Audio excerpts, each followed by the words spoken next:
Ladies and gentlemen, welcome back to Carnaby Street Case Files here on the Initiative Orders Twitch channel. We are diving back into our third case. This is part 2.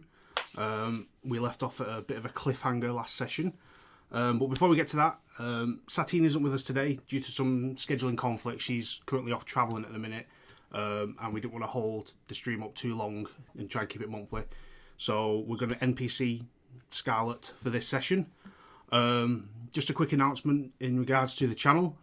We have our next show, our next monthly show, starting at the end of the month on the 27th of this month. We have Morkborg, which is a Doom Metal meets Dark Souls, kind of very dark fantasy, almost horror RPG. We have our very good friend Logan, Instagram handle DM_screening.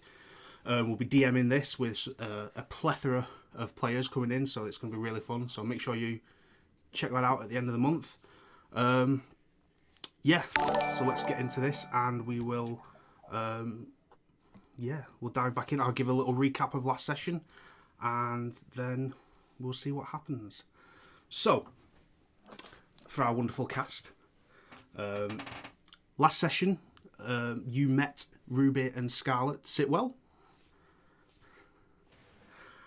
Ruby being the older sister of Scarlett, who was a patient of Alan's, currently residing in an insane asylum, on the verge of being lobotomized due to an incident she had in which she has become affected by the mythos.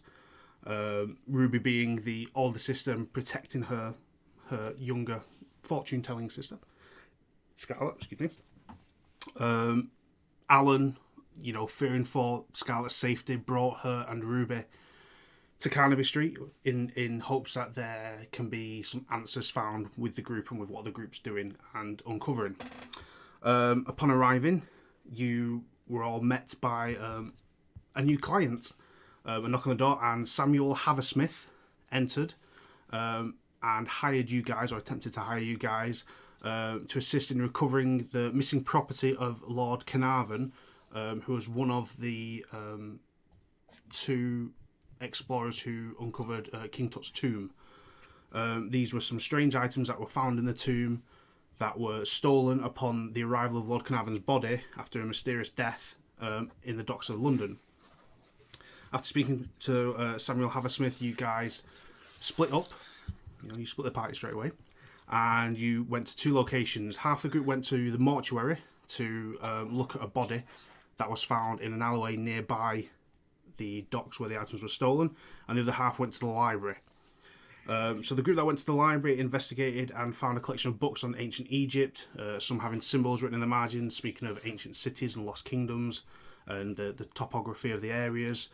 And you additionally recovered contact details of a Francis Goodwin, who was a fellow researcher with Edward at the library, who was actually hired to work as part of Samuel Haversmith's UK-based team with the expedition in Egypt. What else in that? That's what you found in the library. Going to the mortuary, the group had a very interesting time investigating this body that was completely twisted in the middle, with the upper torso facing the wrong way. Whilst investigating the body, Scarlett decided to place her arm down the throat, her entire arm nearly, down the throat of this body, into the chest, and finding that where the heart should be, it wasn't.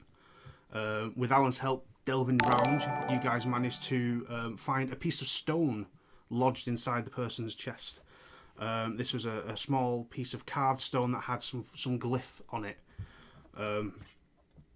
You took that item and returned to regroup with everyone, and at one point Edward decided to put it in his mouth, because that's what Edward does. So when regrouping, you guys all regrouped at the alley where this body was found and searched around there. Searching the alley, you didn't really find anything, but using Eliza's glasses, because we have glasses, Yeah. you did find some glowing red light and like a residue in the area of claw marks on the walls of this alleyway that led up to the roof. Making your way around into the warehouse, you made your way up to the roof. Again, using the glasses, Eliza managed to find a large red residue form on top of the roof. A large creature, almost dog shape, but massive in size. Alan decided to crawl on his belly across to it, lay within the glowing red area, and he could smell sulphur, and he had like a sooty residue of sulphur on his clothing following that. But coming up with little to no more information in the area, you decided to look elsewhere, and having gained this information on Francis Goodwin, you guys made your way to his home. Upon arriving, the door was closed but not locked. You opened it slowly, entered the house, and looking across into the sitting room, you saw a large chair in front of the fire, and you could see that there was someone sat in that chair. Edward, again being Edward, threw a very large book at the back of the chair to try and gain this person's attention, in which you saw an arm slump down at the side of the chair, dropping something out of its hand onto the floor. Edward approached and picked up the item and looked at the person sat in the chair, and we ended it with an insanity roll. And Edward, can you please now, after nearly a month of waiting, tell us what you rolled? Just barely. Success. Well, what a shame. After a month. Okay. So, Edward, you look across at the body sat in the chair, with the rest of the group kind of still in the hallway, holding back slightly. You see a male figure sat in the chair, unmoving. You see that they are... The figure is dead. Oh, we have a follow. Thank you very much. The figure is dead. You can see this because the skin is gaunt. It is drawn in. It is devoid of all moisture and fluid. The body is kind of slumped back with its head to the side. The mouth is gaping open, stretched open, and you just see a black void into the mouth. The eyes are open, wide, kind of transfixed into a gaze. Clearly, the last thing they saw was pure horror. All the skin is kind of shriveled back onto the muscle and bone, where you would expect blood and fluid to be. It's not there, and it's almost like the person's been kind of jerked. It's the best way I can describe it: dehydrated and kind of jerkified. But looking, you recognise this only just recognise this person to be Francis Goodwin, someone who you have previously worked with. Okay. Alan? Yes? Yes, Edward? Got an interesting looking fella in here you might want to take a look at. Sure. Should I bring everybody else or just myself? I mean, everybody else is welcome to come in here if they want. It's might be a bit of a shock to see. Hey, everybody else. And I kind of bring my group as kind of go behind Dot, and I kind of just tell everybody that our friend Edward would like to see us inside the room. Oh, why? What did he put in his mouth this time? Just some jerky. What is... Oh! Good heavens! I'm gonna hold Scarlett behind me then, if that's all right with you all. Of course. What on earth? Okay, that's gross. And she'll kind of like start looking at the wall away from Do, the body. do you know what would cause somebody to just turn to jerky like this? Oh, It looks like he's been mummified and just unwrapped. I could think of countless ways of someone being turned into something like this. Please, Edward, tell me you did not put any of that in your mouth. No, I did not. I'm not that adventurous. Well, at least one thing's going all right for now. You kind of deserve that commentary, Edward. Okay, look, we keep finding things inside of bodies. The only way we're going to learn if anything happens is if we put them in ourselves. I feel like there is another method of learning that we're just not exploring right now that we probably should before we start putting items in our our mouth or body. Is You this... do realize you have other senses other than your mouth. Taste is my This- strongest. Ugh. Oh, is this the man that you know? From what's left, yeah, I believe this is Francis. Goodness. Sorry. How long do you suppose he's been in that state? When was the last time I saw him alive?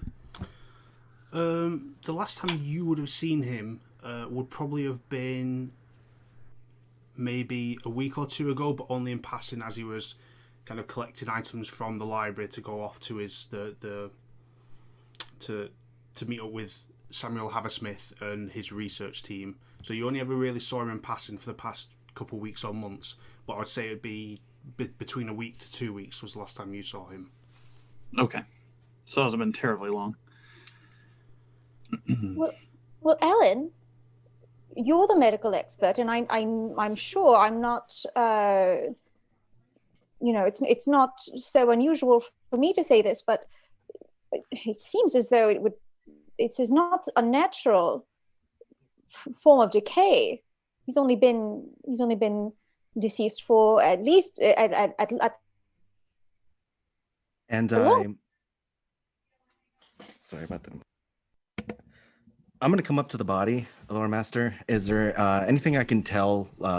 Look at the eye sockets. I'm going to look at the mouth. Any kind of trace, like tissue markings, or just does it look like completely dehydrated? Looking at the body, there are still eyes in there, and they're still transfixed, but they are dry and kind of filmed over with that. Looking at him, he's wearing a tailored suit, sat in his chair. The main thing you see, looking at him without kind of stripping the body to have a full examination, is that the mouth is stretched open, and it appears he looks fully dehydrated, as if all moisture was sucked out of him. And looking, you think the main exit point would be through the mouth. Okay, I'm going to also I'm going to go to the side of him also and maybe take a look at, is he staring at anything, like his hands? Is there anything maybe across, like what's directly across from him? Okay, the chair is sat almost facing a very slight angle to the fireplace, almost direct on. The room is a sitting room. There's a small table next to him. The way his eyes are transfixed, they're fixed forward. You wouldn't be able to tell whether that's because his head is tilted, he's looking at something, or whether he was transfixed on something and then fell and the eyes was kind of stayed in that position. But he is transfixed forward with his eyes. Ellen, that man that we saw in the morgue also had his mouth open, do you suppose? And I nominate Edward for this. Do you suppose he also has a rube down his throat? You know, there would probably be good intent to do this. How about this? Hey, Edward, what are you doing right now? I'm also just looking at him through my I will say, binoculars. Edward, you do have something in your hand you picked up off the floor that fell out of the gentleman's hand. I do. I would like to look at what I am holding. Okay. Uncurling your hand in front of you, after realising you've been holding this for a few minutes now and not even paid any attention to it, you see a small, round, metal cage. Like a wire-wrapped cage, and then kind of beaten and smoothed down. It has multiple sides, but they are all kind of mesh and interlocked, apart from two sides that are open holes. And then you can see that there is carvings along the outside where the mesh is very finely interlocked. You can see it's carved onto it, and there are symbols and shapes that are very unfamiliar to your eyes. Very geometrically, they're not shapes you would expect to see or understand. They're really weird and kind of unsettling. But there are symbols kind of carved on there. One symbol that is very heavily carved onto kind of across the item is this. Oh, It disappeared. disappeared. Is that? Interesting. It's carved across it, and that's what is in your hand that fell out of his hand. And I will show it to the group. You guys pulled something out of the other body. Did it look anything like this? Well, who has it? Edward does. It's in your pocket, good friend. Yes, because you put it in your mouth previously. That's right. I do have the other one. You're correct. Reach into my pocket and I will pull out the other one. Are they about the same size? No. One is a piece of carved stone that's broken away from some larger item with similar glyphs are carved on it. But again, they're not a language you understand. But the stone is probably about that big, almost the size of your palm. Whereas this metal ball is probably about the size of a dice.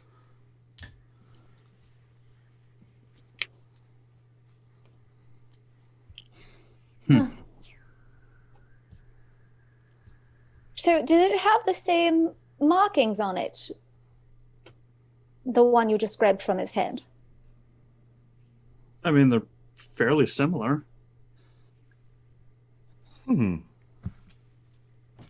What do you suppose that is? Because the first one was a little bit of looked like a stone. What do you suppose that new one is? Some kind of cage, it looks like. I'm gonna put the stone in the cage. The stone's bigger than the cage. The stone's bigger than the Yes. cage. Okay. Rats. But while mind, you I'm are gonna kind do of it. looking at these items and that, you all, Ruby specifically, see Scarlett kind of just very absent-mindedly walk over to the other side of the chair, look down, and pick up a piece of paper off the floor, and she's like, "It was just there." What's that? What? Can I see that? Yeah, and she hands it over to you. And looking at it and reading it, it is a folded, small, note-sized letter. And do you want to read it? Yes. Yes. So looking at it, it is handwritten, and the note says, "Thank you for your services to the new prophet. They will hear of your sacrifices and reward you eternal. To pass the time until you meet the one, enjoy this gift." And it is then signed R.J. And then below that, written in the same handwriting, but a bit more scratchy in flow, "Service through sacrifice, life in death." Well, that's quite a bit gruesome. Anybody know what the profit is? I don't recall, but do you think I might take a look at that a little closely, along with that little caged thing? So, here you go. And I would like to take a look at both the letter and the new ruined cage device. So roll me a Cthulhu Mythos roll. Oh, goodness. I'm trying to see where that is on my sheet. Left column, about halfway down. Aha! I failed. Okay. So looking at the letter through your... May I use my luck, though? You can use your luck points to push it. Well, you don't need to push it. You can use your luck points to... No, that's too many. I don't think... I rolled very terribly. Now, you can push the roll, but I would need a reason why you would want to push the roll and be able to push it. And let me see. And for those watching, in regards to the mechanics, to push a roll is to kind of say you were listening at a door and you rolled a listen check and failed, but you want to push the roll, so it basically gives you a re-roll. To do that, you have to explain, say, like, I'm really going to strain, close my eyes, focus my senses, and listen. And I would, as the lawkeeper, I would let you push that roll. But if you fail, there are worse consequences. Okay, so I would like to really, really pay closely attention to very small details, anything that might be hidden within the note or deeply hidden within any of the writings that's in there, or the runes. I'll let you push the roll. See what happens. Oh no. I regret this already. Okay, so at this point, I rolled better but still failed. But at this point, can I still use my luck? No. Rats. Okay, well then, crap. So that's a fail? That's a fail. Okay. Looking at the note through your glasses and paying close attention, you don't see anything. It is just a handwritten note. Well, I don't see it. Looking at the small ball, because you were looking at both. That's right. You focus your eyes, you look closely, and you start to move it around, paying attention to the glyphs and symbols, and you move it around to the point where you're looking through one of the openings in it. And you're kind of focusing, trying to move your glasses so you can get a clear view. And you see inside a tiny speck of something black just move across. Ooh! And at this point, Scarlett starts to scream and drops to her knees, clutching her head. Scarlett, what's wrong with her? What's wrong? And she drops to the floor and she starts just mumble speaking to herself and kind of rocking and clutching her head, and her eyes are going wild.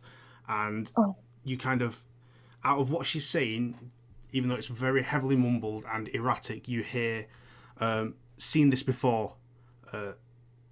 I've seen this death. There will be more of this. There will be many more. And she just starts to like really rock and start to cry heavily. Scarlett, no. Wait, count with me, okay? Count with me. She's 1, just like that. 2, 3, 4. I need to get her out of here. She can't be here.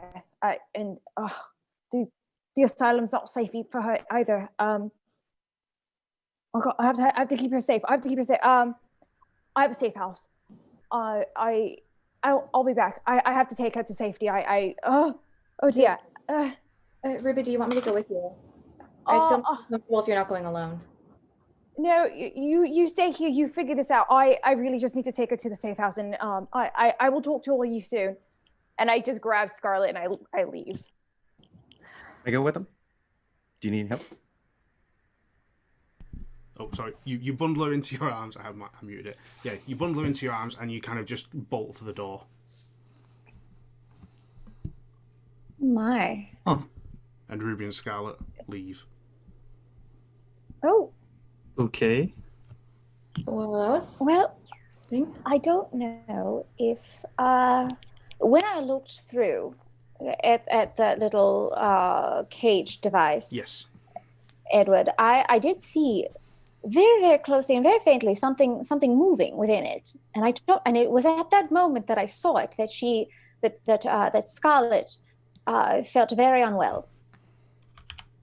Do you think it had something to do with that?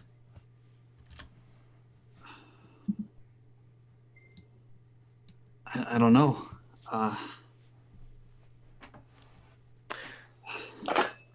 Is that kind of thing normal for her, Alan? As her physician, Lore Master, is there anything events that she has done in the past? She may have drummed up some of these conversations in our previous meetings. Previously, you haven't experienced a reaction like this to something external happening with someone else. She has had slight bouts of mania in the past, but that's kind of when you've been trying to talk about things that have happened with her herself. But in regards to what's happened to someone else, you haven't experienced this situation before. To have an external source affect her in a way like this hasn't happened in your experience yet. But she has always been in the asylum when you've dealt with her. She's not been in the outside world before. So this is all kind of new to her as well as you. And I share the information with the party, but also as I'm doing this, I'm kind of just tapping my finger on my card. Scarlett's with somebody that's going to be able to help with her right now. But when I think we need to bring this information to her. Can I see the small little rock? Yeah, of course, and I'll hand it over. Would you like to look through the lenses? Oh, I would love to. I'm handing them over, and as I hand these over to Alan, I will say, Alan, she did say something like that, and did have a little bit of a similar fit on the roof, if you recall. It did. And as I'm doing this, I'm going to take the goggles. Eliza, can you help me just 1 minute? And Yes, I'm not. Of course. Grab the candle, or is there anything like we can maybe light, like a light source? Yeah, there's a fireplace in front of you, but it is cold. But there are several candles on the mantle, and on the small table next to the chair, there's also a small candelabra with candles on it. Okay. If you take the candle, I'm gonna hold the stone. Look through your glasses. I want you to hold the candle behind the stone. So it's backlit. Exactly. All right. I'm gonna Can I take do a so? look inside, and if I can, I'm gonna use the light to see if it can isolate the movement of this little thing moving in there. Can I see that little thing move, Lord Master?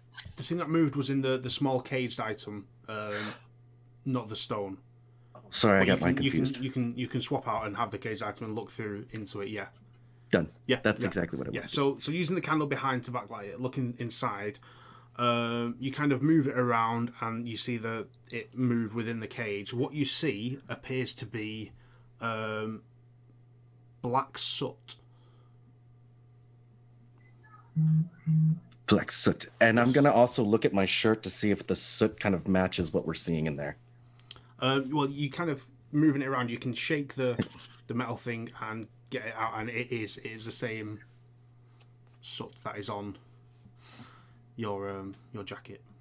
Well, the good news is our friend has been on a roof. And I'm going to give the little cage back and kind of thank you very much, Eliza. No. It does look very similar to what we've seen. But I'm still kind of pondering what's inside that stone. And I just kind of walk closer to the door where Ruby left off, and I'm just talking to myself. Yeah. As you walk over to the door, can everyone roll me a listen check?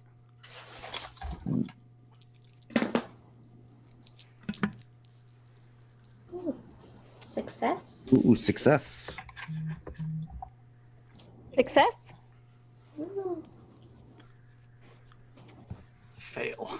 I'm opening there.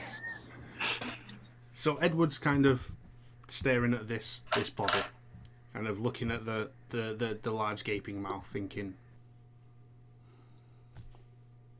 Maybe. While he's kind of pondering this, you all hear a creak from upstairs.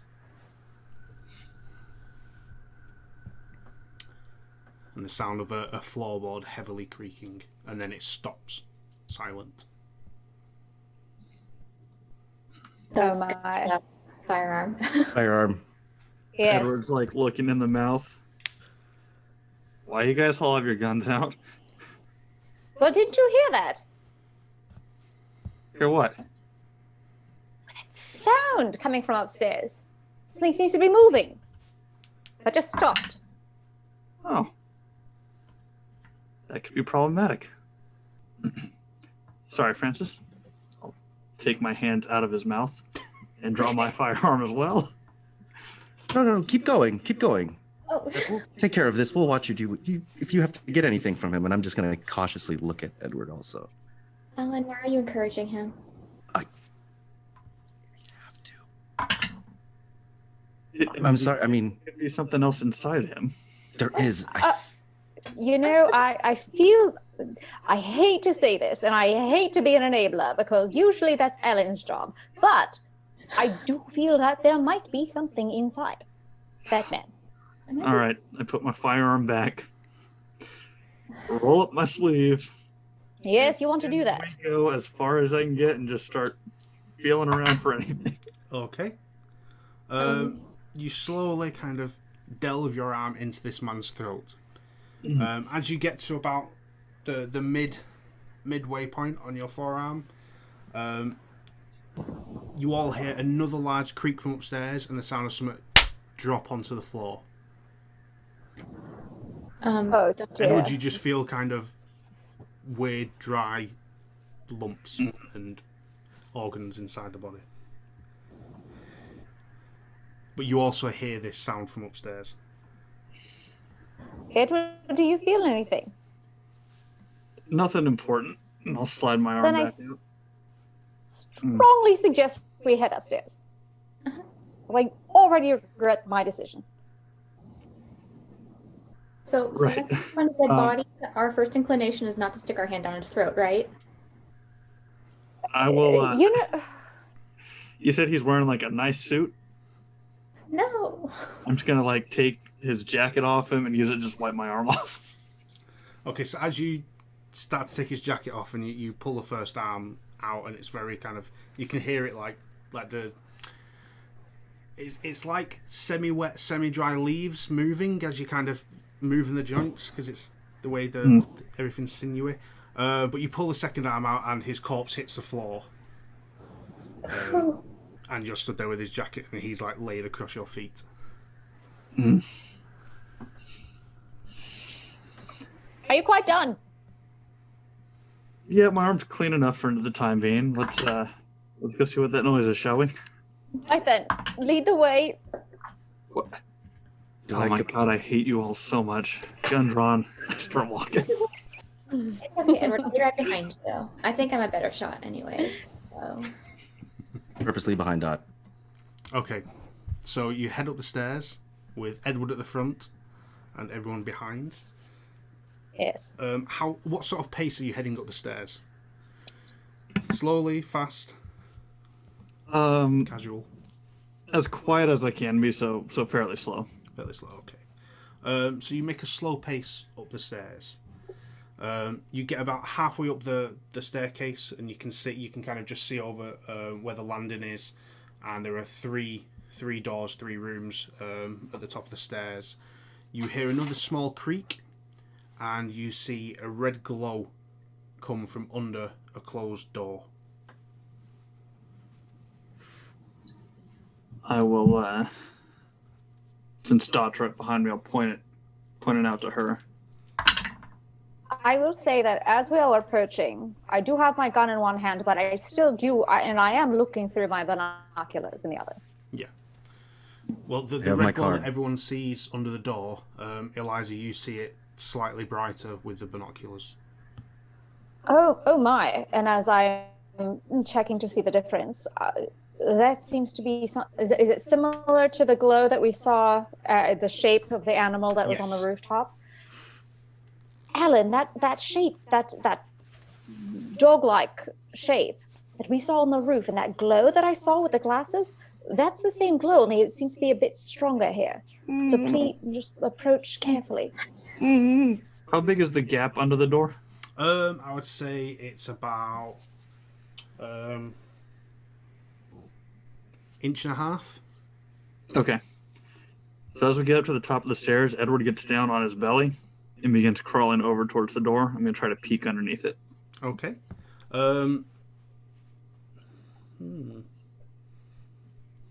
Make me a spot hidden. Oh, God, I'm so good at this.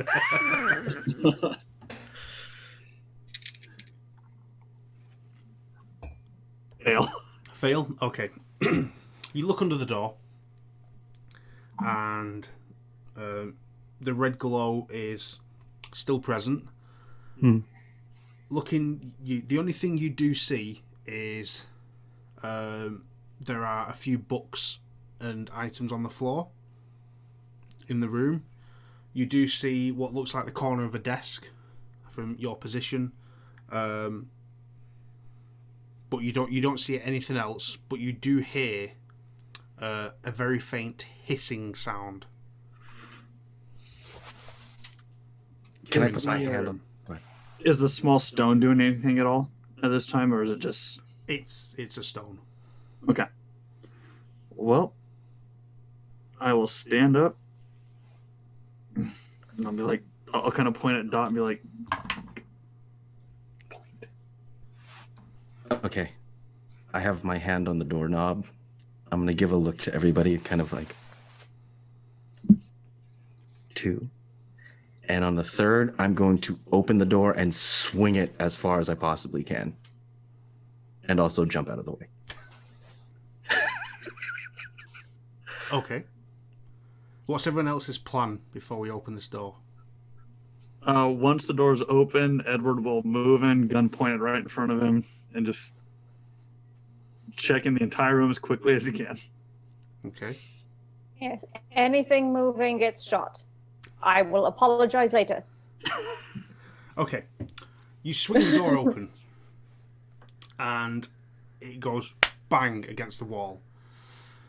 The first thing everyone sees is a large, hulking mass crouched over on all fours on top of the desk. This thing is bigger than the desk, and it's kind of like its arms are going inwards like that. It has elongated limbs that then go to a large body that is black and slick. You see a formless head on the top of the body, and the three large claws on the ends of its Immediate appendages. regret. As the door bangs, it spins around to face you. You hear a large hiss sound coming from it, and then suddenly it goes whoosh, and like all the air in the room kind of just gets sucked in. The red glow becomes blinding, and as it clears in an instant, there is nothing in the room. Okay, did you all just see that? Am I going crazy right now? And I will say, What was that? because you wanted to say the moment you saw anything you shot, Eliza, if you want to pull that trigger, you can. I mean, I said I would, so I will. So roll me a firearms check. Right then. Okay. How do I roll the check? Because I know how to roll the damage. So what do I roll? It's in your table. In your skills, it'll be there. It'll be firearms and handguns. Oh, the firearms. That's right. Okay. I will. There it is. Okay, so that I rolled a 47. That's a success. Okay, now roll damage. So Not a lot of damage on this one. Yeah, only 4 points of firearm damage. Okay, no problem. So you go... As I shoot at nothing. So the door slams open, you see this, pull the trigger, and then literally the moment you hear that bang from the muzzle of the gun, this thing is gone. And you are all now staring into what appears to be a study with bookcases, and the floor is just littered with books and papers and all sorts. Did I kill it, or did it disappear? It just kind of looked like it all just got sucked away. I mean, and did you guys see that too? Edward, Alan? I saw something. Surprisingly enough, I'm glad I'm wearing my brown pants today. Oh, Alan. I'm just saying, I didn't want to open the door, but I'm glad you were able to get a shot. I'm going to walk in the room. Also, is there anything we can tell? Can you give us a description of the room? Yeah, so you step into the room, and it is a study. That's what the room is. There is a large window on the back wall opposite the door. On the two walls either side, it is bookcases. There is very little on the bookcases, as it is all over the floor. There is a large wooden desk with a big leather-bound chair behind it. On top of the desk is a small reading lamp, a kind of leather square with a set of writing stationery, and letter-headed paper lay on the table, and there is a brandy decanter and glass knocked over on the table, kind of pouring off the side at this point. And that's it. There's very little else. Where the big window is, there are some drapes open, and that's basically what's in the room. One thing you do just stepping in and looking is you can smell sulfur.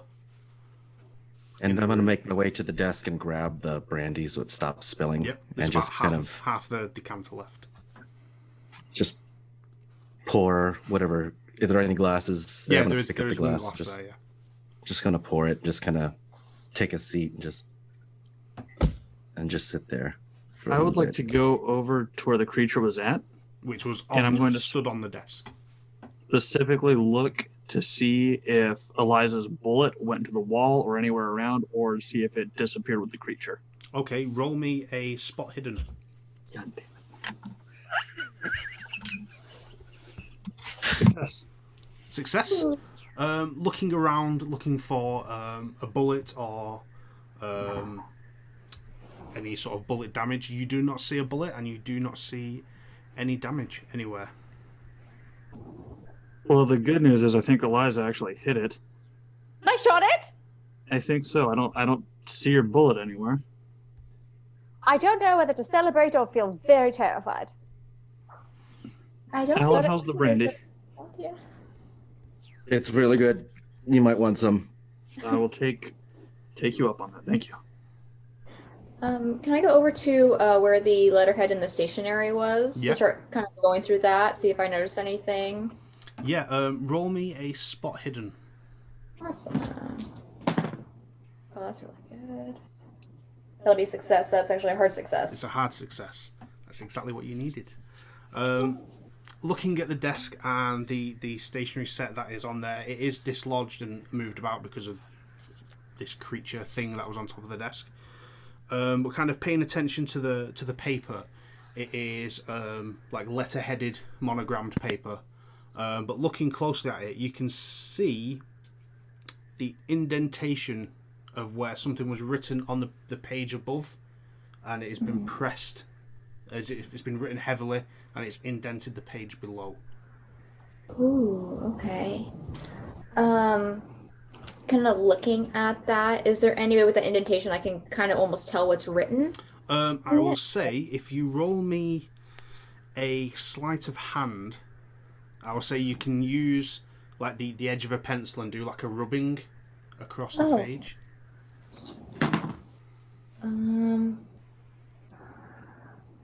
That's a failure, but I'm going to use some luck points. to succeed on that.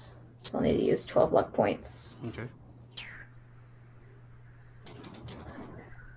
So you being very lucky, take your time and kind of slowly rub across the page, covering it with the lead of the pencil, being very delicate as you do it to not overpress into the indentations. And after, say, a couple minutes of doing this, you're able to actually see what was written on the previous page that was lay above this letterhead. But what I will say is that's going to take you a couple minutes to do. So while you're kind of focusing doing that, what do you other three people would want to do? Are there any other drawers in this desk? There are. The desk's got one central one and two. It's got 5 drawers in total. Well, as she's doing that, I just would like to start rummaging through the shelves of the desk drawers. Yeah. So rifling through the drawers, you don't see anything of major significance. The drawers do have where's my note? A few books and pieces on ancient Egypt. You have a couple correspondence with Samuel Haversmith, just talking about, we have a new shipment coming in from Lord Carnarvon. It'll be here in a week or so, and then we can start examining this. But these letters are from maybe several months ago, to do with past parts of the expedition that they've been dealing with previously. In his letters of correspondence, do they happen to mention any of the specific items that have gone missing now? No, these appear to be items they've excavated from surrounding sites within the overall kind of Egyptian expedition that was going on. The correspondence that are here are from previous aspects of the overall dig. In the book on Egyptian mythology, would there be any bookmarked or highlighted sections? Having a quick flick through the through, book? there are 2 pages bookmarked. One discusses the Valley of the Kings and what sites have actually been excavated and opened and explored. And another page later on talks about certain hieroglyphs in one of the tombs that has it talks about something that is in the Valley of the Kings, but no one has seen in the Valley of the Kings. I will say to Edward at this point, Edward, there's a section on this book that's highlighted about hieroglyphs in what's called the Valley of the Kings.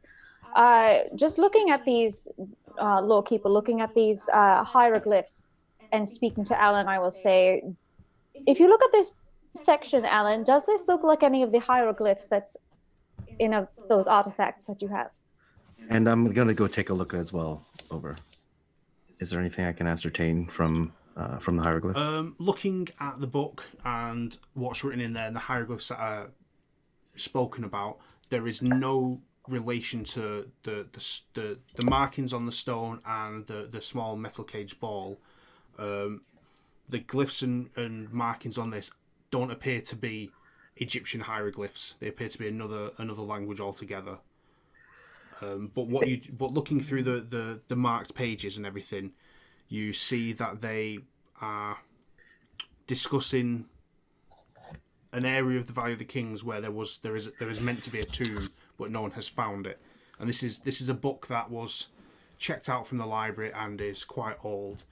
So I will say, with the research you've already done previously in the library and the knowledge you've got, you can kind of cross-reference this to someone previously talking about the potential tomb of King Tut that was never found, never spoken of previously, that it may actually have been spoken of in another tomb, and this has been one of the things that has led to its discovery. And I shared amongst the group, Eliza, when we were on the roof, we saw something with your glasses. Yes. It was almost like a fingerprint or an imprint of this creature. Do you think we may be able to say the same thing here? On taking a look around, do I see any of the same markings that we saw? Looking around now that you're in the room, using the glasses, you do see the faint red glow that you experienced on the rooftop and in the alleyway, and it is kind of encircling the desk in the room. But I don't see the actual markings, you're saying? You don't see any claw markings like you did in the alleyway, but you see the outline of the creature's shape where the desk was, similar to how you saw it on that rooftop. Well, Ellen, I don't see the claw marks, but I do see the same sort of outline that we did see of that dogman, I guess, beast. Then one would assume this thing has intellect. And that's what scares me the most. You know what scares me is that I shot it and then it disappeared. That's true. That's very much true. And I take a drink of the brandy. And I offer her the bottle as well. Yes, please. Okay, so while you guys are now having a drink, Dot, you have finished doing your carving. Rubbing, as it were, not carving. And you've been able to decipher what was written previously, and it reads, "Dear follower, I have been able to retrieve the dates in which the items will arrive back in the country and which dock they will arrive at. I hope this puts me in good favour with your prophet and his master. I wish it to be known that I helped without being pushed, and I live to serve. Regards, Francis." And then following that is the details of the dock in which Lord Carnarvon's body was to be returned to when it arrived back in London, and at what time estimated it would be there. Ooh, okay. Edward, your Francis friend, he was pretty involved. At least a little involved in this.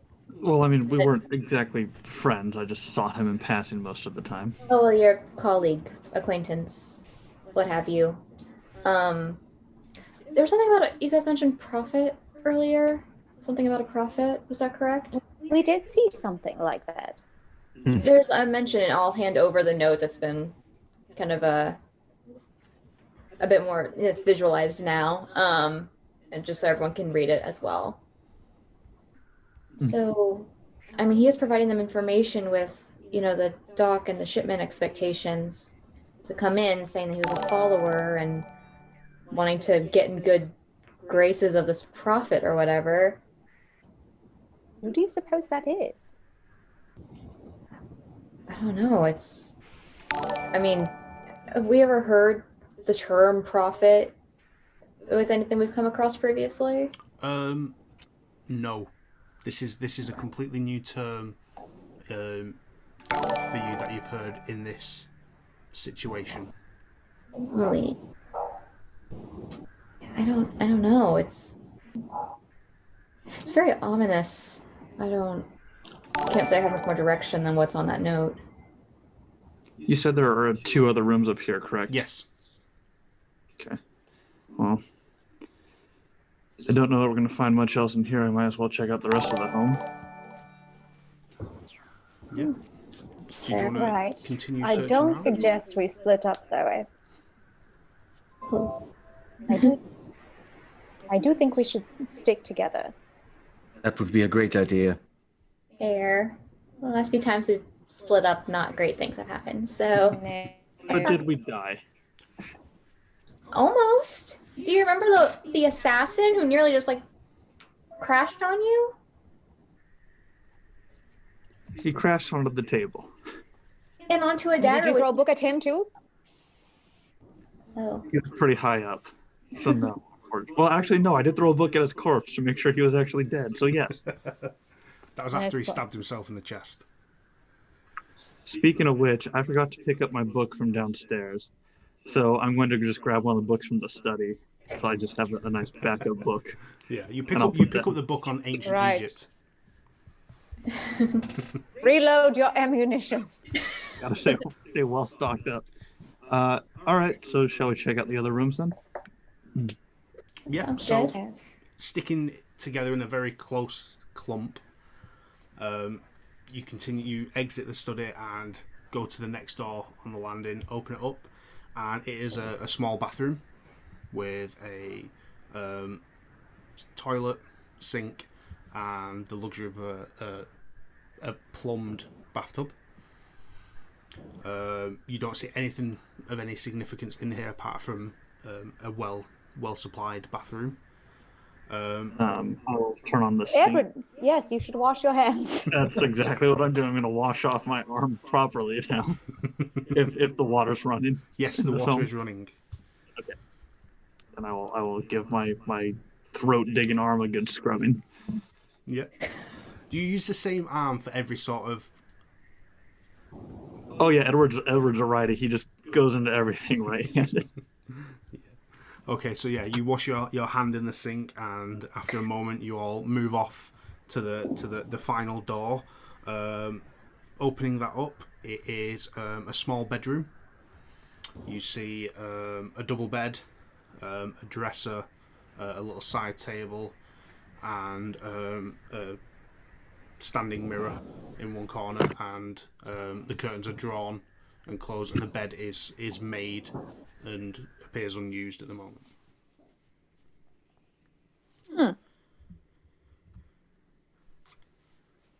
Well, your friend seems to be tidy.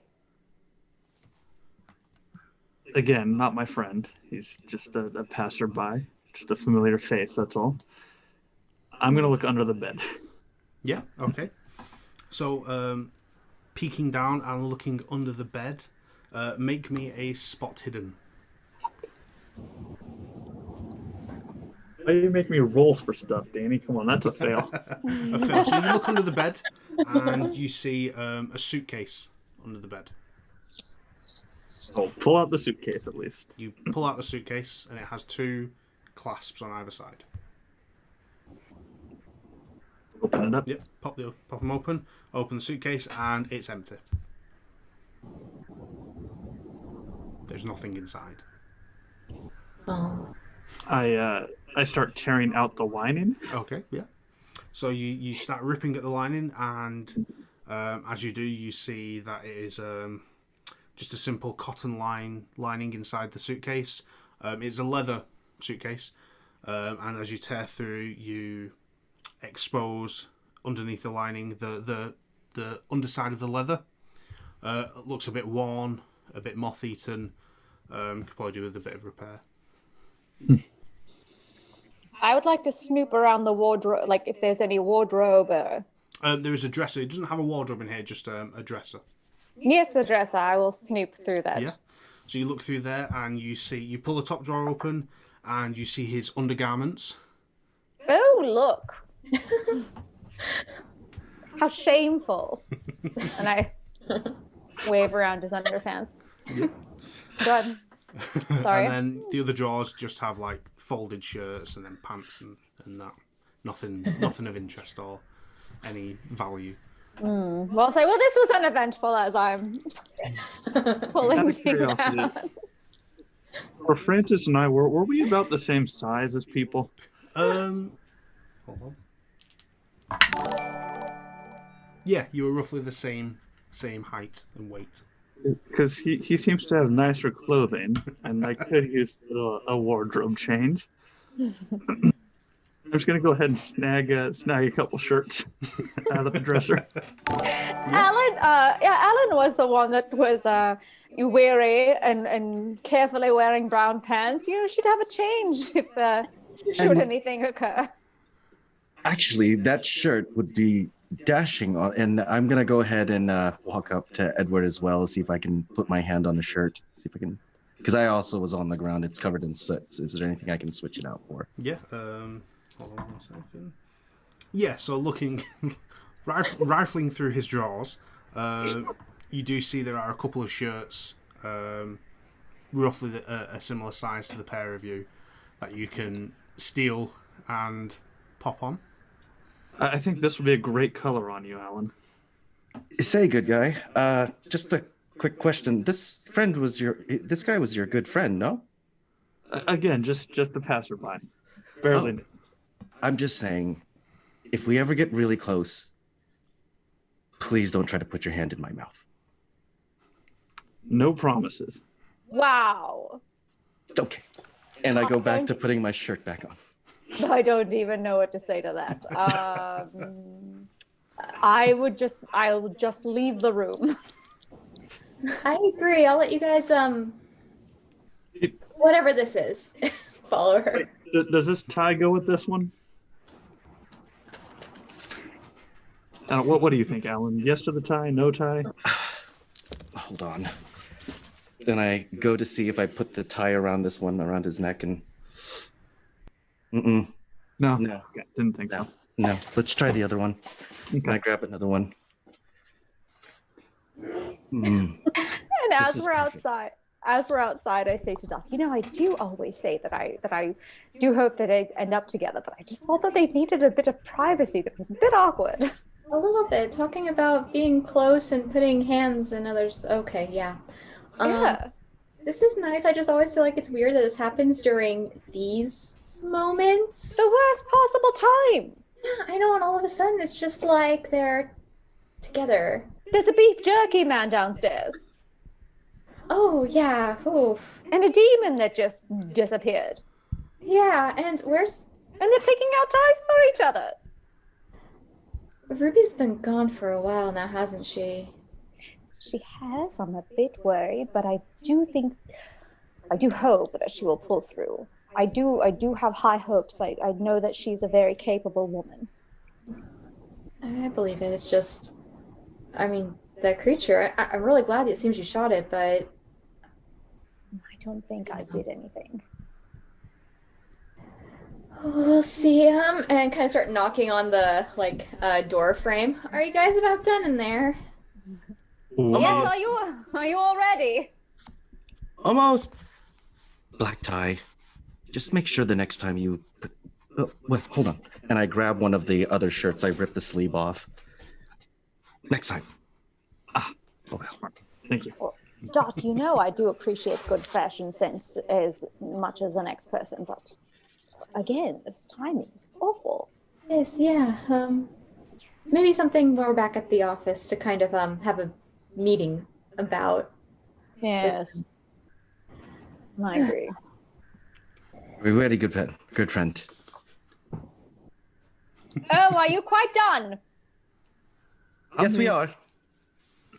Well, you both look lovely. Look how smart you both look.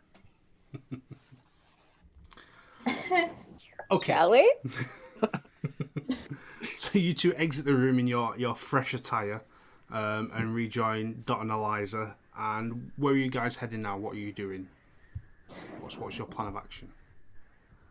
I'm just still looking for any clues into which direction we ought to go by looking through my binoculars. Yeah, so if you're still kind of looking around in the house, you don't spot anything with the binoculars. The red glow in the study has dissipated to a point where you can't see it anymore. The smell of sulfur has left the room as well now, and it is deathly silent in the house apart from the movements of yourselves. Well, let's take a look at other levels of the house. I will keep a lookout for any glowing red in any direction, and everyone else keep a smell out. Keep an eye out for anything you smell that smells like sulfur. Got it. Maybe? Deal. Good enough.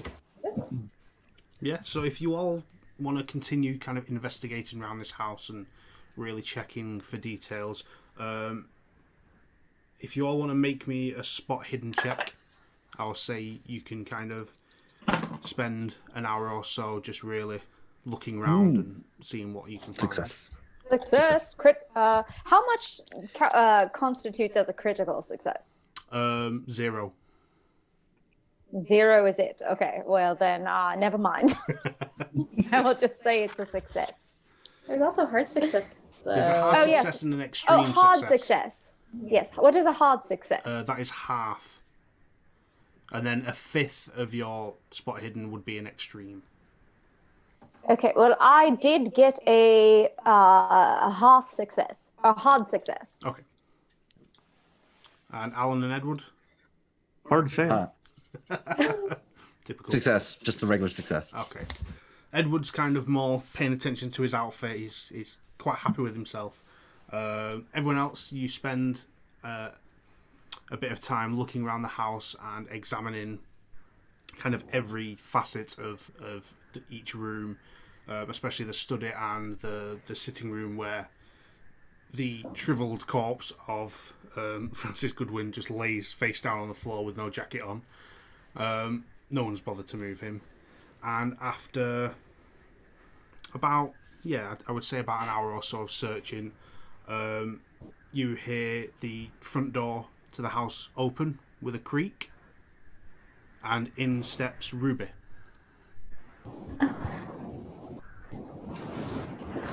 Oh! Look, everybody's doing a costume change.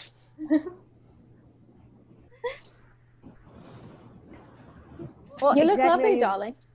Oh, thank you. Thank you. What exactly is going on? What are you doing here still? Oh. Well, let's see. After you left, we did discover that there's a little tiny soot particle that moves within that little caged thing that had made Scarlett react, we can say. And other than that, we went into another room in which we saw a beast creature that I shot at disappear into thin air. And then Ellen and Edward changed their clothes, let's say, in the master bedroom. But please tell us, how is Scarlett doing? Scarlett's just fine. She is on the mend.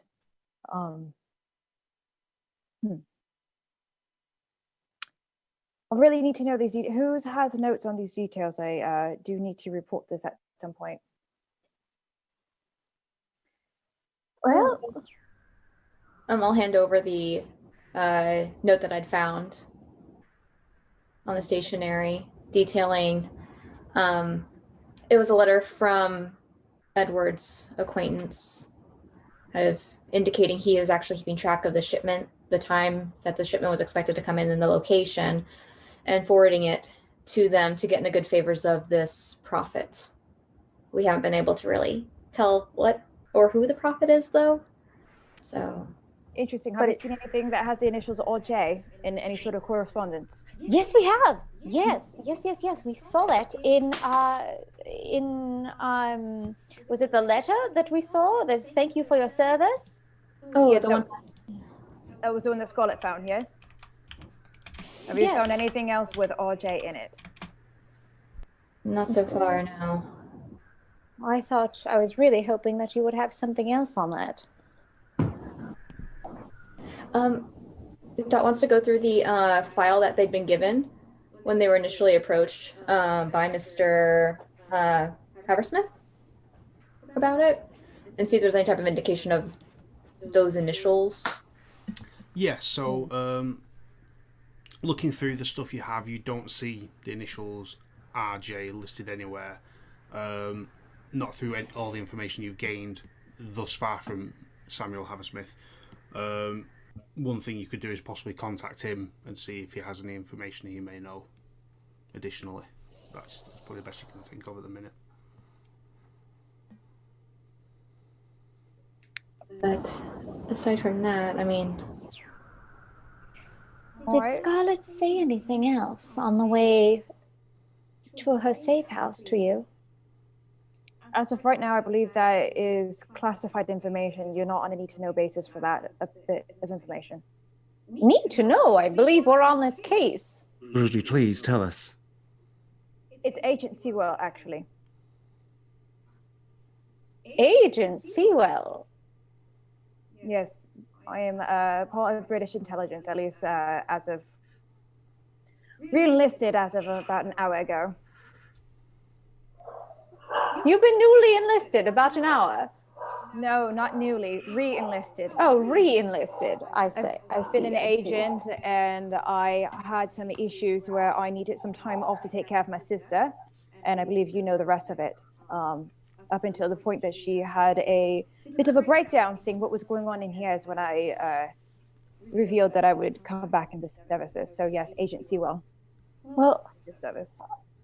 I beg your pardon, but we've been assigned to this case, and if there's anything that you have that could help us, as we are helping you right now, I suppose. Well, I'm just trying to persuade at this point. You can roll a persuade if you'd like.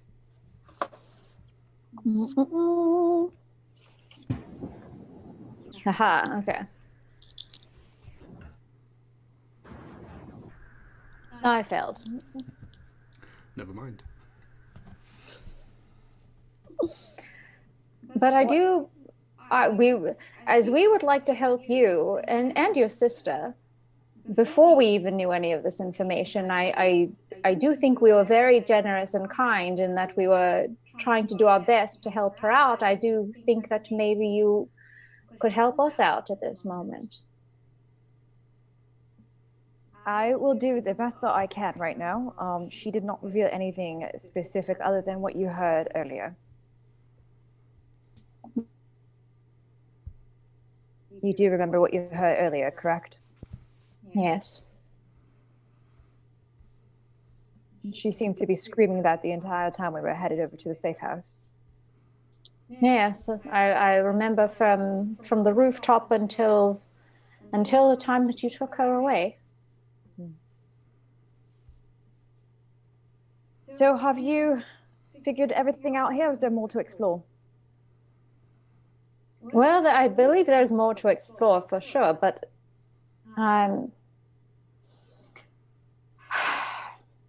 What about the dock? I'm going back to the dock specifically. And we do have the information of which one it was. He was pretty forthright upon waiting for something to be delivered here.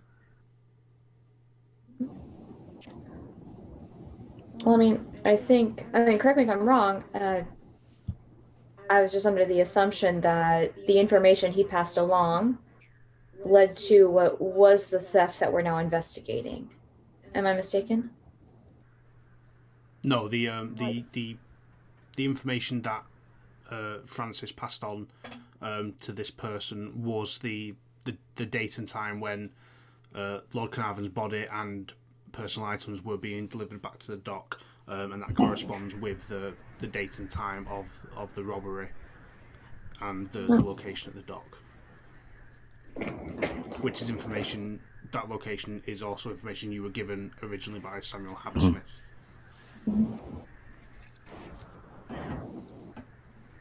Okay then. Well, I don't really think there's anything else here we haven't already found so far. I mean, I feel like we've kind of gone through every place. unless there's some other secret attic or basement or secret room maybe we haven't found. There was a fireplace. Well, I don't think we should give up trying. Well, I mean, what did we find here? We found a metal cage and correspondence and a demon dog. There has to be something else. Well, clearly this person has a lot of secrets, and clearly he's not going to hide them in plain sight. You said that there's a fireplace. Has anyone checked there, or up or down? I looked under the bed. I didn't see anything besides the suitcase. I don't think we found anything of secret in the study. Would you keep things that are secret under a bed? No. Maybe it would. I need to go back to my apartment after this. I do think that perhaps we should take a second look at some of the other rooms and thoroughly check every room for possibly any secret compartments or hidden spaces. We really haven't even found any signs of the artifacts that were stolen. We haven't, but there might be other books or manuscripts or letters or correspondences, journals. We don't know yet. That's fair. I mean, I don't think it would be a bad idea to go and take a more thorough look at the dock itself either, though, as Alan suggested. I would agree with that. Sounds like to me that we should split up. If you saw this thing the way you would not want that. I would highly not suggest that. Yeah, I don't think that is a good idea, given everything that we've seen so far. Well, Edward, do you want to go back to where that fireplace was? We can look into it further. I mean, I'm just saying, we found a bunch of stuff with soot and sulfur. I mean, I don't know. It could just be a fireplace, but I'm gonna go back to the fireplace. Okay. I'm sorry. I just want see if everybody's on the same page here. Ruby, I think very highly of you, but at the same time, though, we've just realized that you're part of the secret intelligence, and how are we? I'm sorry, but how are we to know we can trust you at this point? It's a very interesting question you posed there, darling. Well, I did tell you the truth about my sister, which is the person that I've been hiding for quite some time. You have? That is true. But I wonder, my only question is, if you can trust us enough to keep your sister safe, who is very dear to you, then why is it that you can't trust us enough to share whatever it is that you know about this case with us? It has nothing to do with trust here. It has everything to do with my job.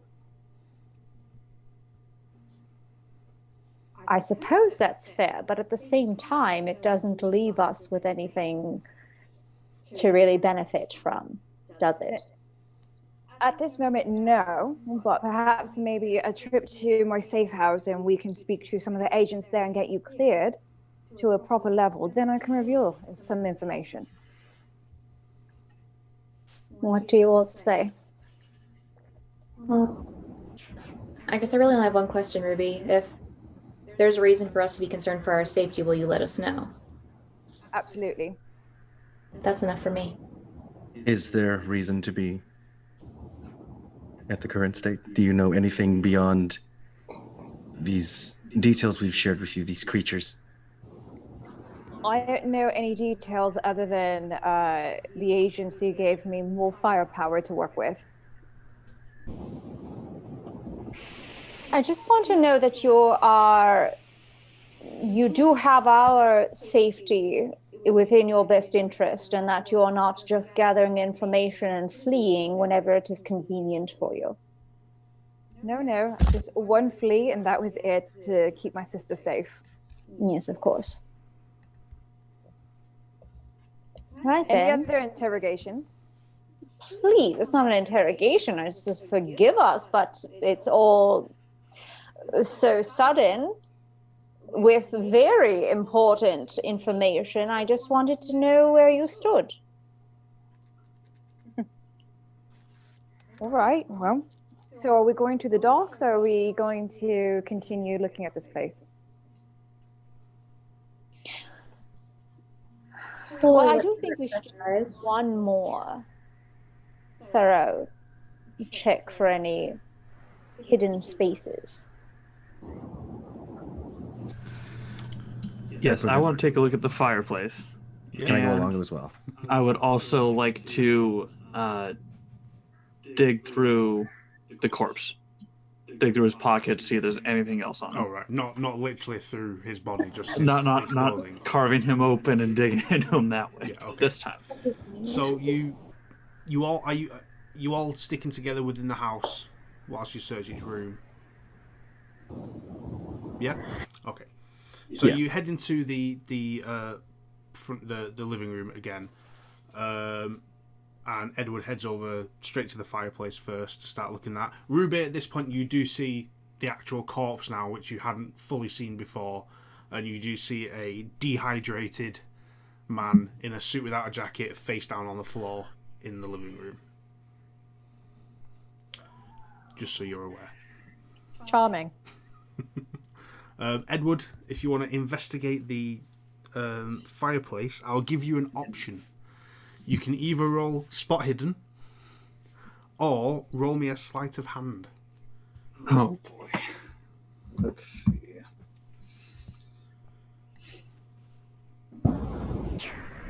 Wow.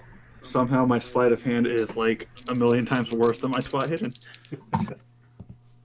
Success. Success. Okay. Oh, spot hidden. Spot hidden. Okay. So kind of doing what you've done many a time, you reach in. In fact, no, it's your right hand, so I'll do it properly. You reach in to the fireplace and start kind of feeling around. You tap around the edge and that, and you don't really feel anything until you come to one side, tap, and as you tap the brickwork on the inside, the brick kind of moves back loosely against your hand. Now that's interesting. I'll grab it and try to pull it out. Yep. So you kind of grab hold of the brick, give it a wiggle, and pop it out. And as you pull it out of the fireplace and look at it, it is hollow. And you see a small wooden box inside. Pulling that box out. Yep. And opening it up. So you pull the box out and open it. And inside you see like the wood shavings, the packing shavings from like shipping. And you see a small angular piece of stone with some glyphs on it. Do these glyphs look similar to the other stone that we have? Do you pull out the other stone that you have? Yes, I'll pull them both out and compare them side So by yeah, side. so you pull out the one you've just found and the one you had, and you look at them and you're like, and they line up to each other, and the glyph on the bottom one continues on to the top, but it is still kind of broken on one side and appears to continue to a larger piece, but these two pieces match up. Guys, look what I found. What is that? Oh. Sit. It's another stone. It's all It connected. lines up with this one, and if you look, they both continue on to each other. Ooh. Does it look like there are any more that are required for that device? I mean, it looks like it's still broken here in this area. Potentially, there's more to this. Maybe other pieces hidden throughout the house? Possibly. Or at the dock. I mean, we found one inside the corpse at the dock. True. That's a good point. But I mean, we can continue sweeping the house if you'd like. Can't hurt, especially having an agent with us now. Probably has more Right. experience than that. So what would you like to do? Do you want to continue searching the house? Now, if you want to continue searching the house more thoroughly, I will say if everyone gives me a spot hidden, and we tally up the successes, I will say you can spend another couple hours. I will say we are in the evening now. Another couple hours really combing the house thoroughly for anything more. If you want to continue searching the house, or you can start moving on to other lines of investigation, that's completely up to you. Or you can do both. Success. Hard success. Hard success. Success from Eliza. Ooh, Hard fail. Hard Oh. fail. success. Success. And Ruby. Hang on. I'm still trying to find out my keys. My only second time using it. Yeah. Which column is it again? Spot hidden far right. It's the yeah. Oh, there it is. If it helps, And then do it in remind me alphabetical again. order. What dice again? Percentile. Thank you.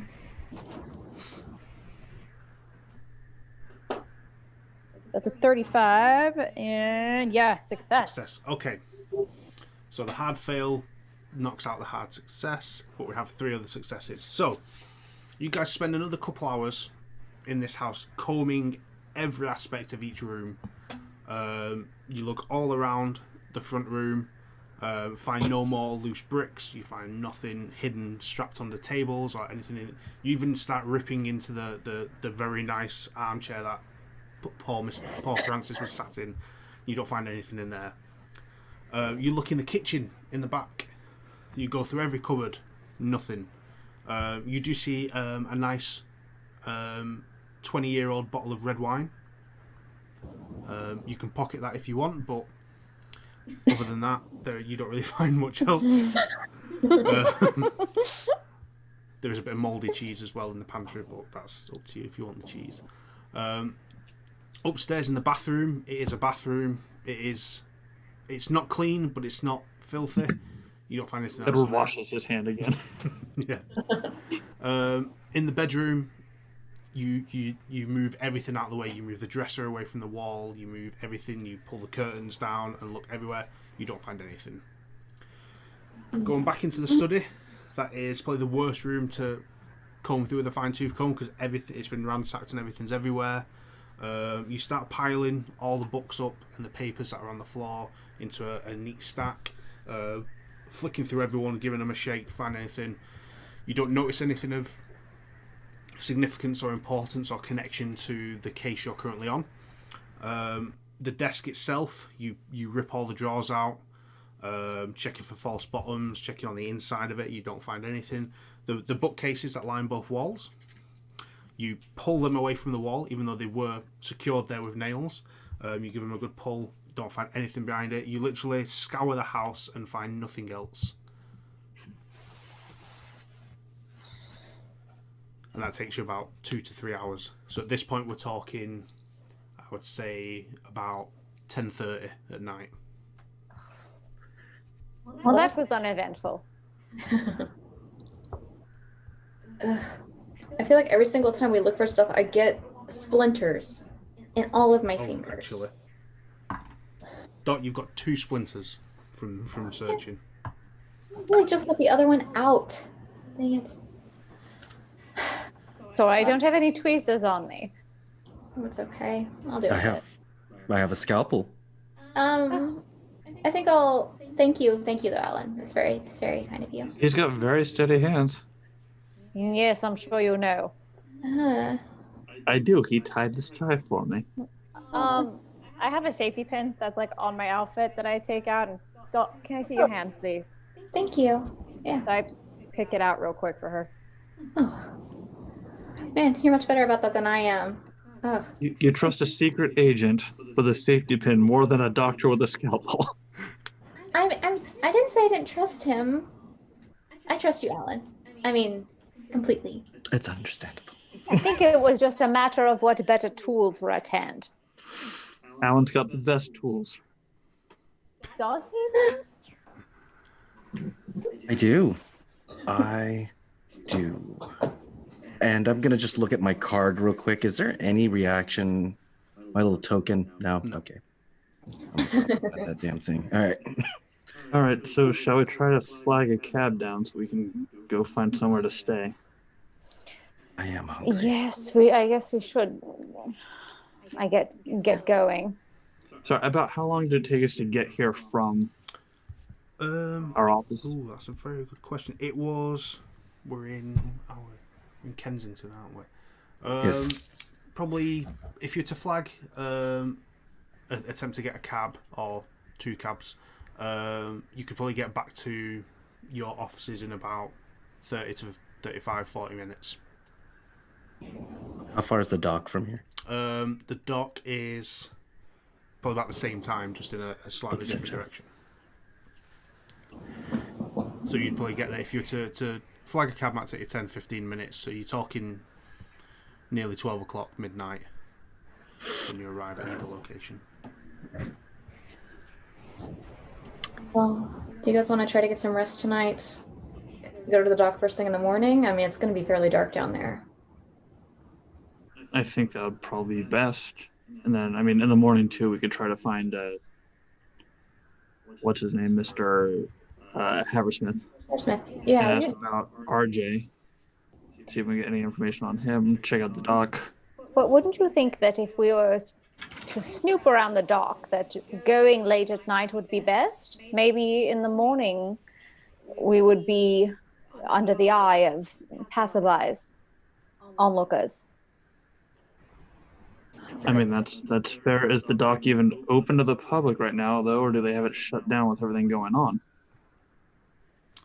I mean, with Agent Sitwell with us, I'm pretty sure she could probably get us in some very particular places that we couldn't get before. I would imagine. So it all depends on whether or not you want to stay up very late tonight or get up very early in the morning. Either way, there's probably a short window for us to do this.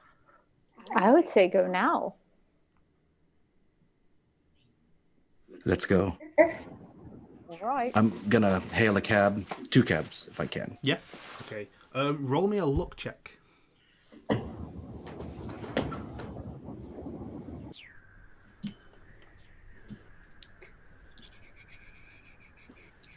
Is that everybody? No, just Alan. I have to get under my luck. That's correct, right? Okay. No, I failed. Not you fail. You managed to hail down one cab. Speaking to the cab driver, he's the only one in the area at the moment. The cab normally sits 3 in the back, and he says for a little bit extra money, he'll let the other 2 squeeze in with you. But it's going to be cramped. That's... I mean, that's fine. The money's not a matter, but... You guys mind? Why would we mind? I mean, we're all friends here. I don't mind Right at all. then. Good. I thought you two would say so. Ellie? I'm fair game as long as everybody else is here is fair game as well. I think we're all yes. fair game right now. I assume that you two are going to sit in each other's lap, and us 3 will take the rest of the seats. Right. Yes. If that's what we have to do, then I don't see an issue with it. I see no issue with it. So you Very all, well. So you all squeeze into the cab, and you're heading to the docks, yeah? Yes. Yeah, okay. So you get the cab driver to take you towards the docks, but you ask him to drop you off a little bit beforehand so as not to arrive right at the kind of the entranceway. Yeah, so about 35 minutes pass, you get to the docks, you pay him and the extra little bit for letting you all squeeze in, and after a 2-minute walk around a couple of corners, you arrive at the main thoroughfare to the docks, which has a very large double gate at the front, and it has the big cast iron sign over it, London Shipyard.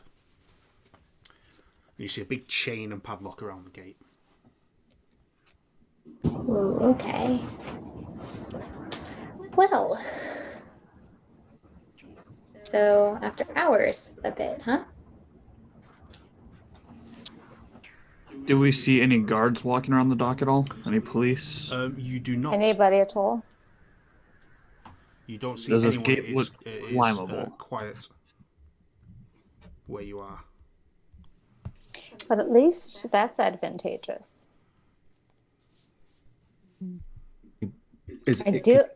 Sorry. No, go ahead. Can you? Is there any barbed wire to the fence? No, or it's just 2 big cast iron gates with a little kind of cast iron banner across the top. Okay. So, hypothetically speaking, Agent Sitwell, I know you are technically on the job right now. Would climbing and potentially trespassing on property be something you frowned upon? Not if it's going to get the job done. Okay. How high up is this gate? Like, how tall is it? The gate itself is about 15 foot high, and then you've got the cast iron banner that goes over the top of it, which adds maybe another 3 foot to it. You're talking about 18 foot high. Interesting. Does anyone feel like climbing? Or trying? I mean, if this is the only way in. Trying to bash the lock and see if it breaks. How sturdy does this padlock look on the gate? Make me. Ooh. Make me a locksmith check. Ooh, okay.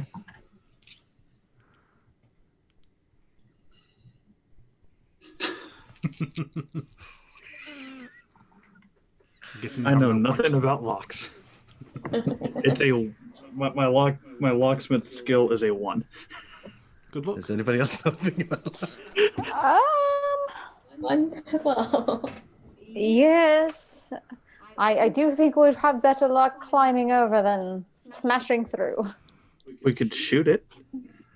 Let's not do that. It will be very I love loud. the enthusiasm, though. How tall is everyone here? 5'5". Human ladder. 5'7". Oh, 5'8". okay. Edward? Like 6 foot. Oh, okay. Dot wants to I'm try to get to 18 one of the feet areas. tall, so I can just step over this.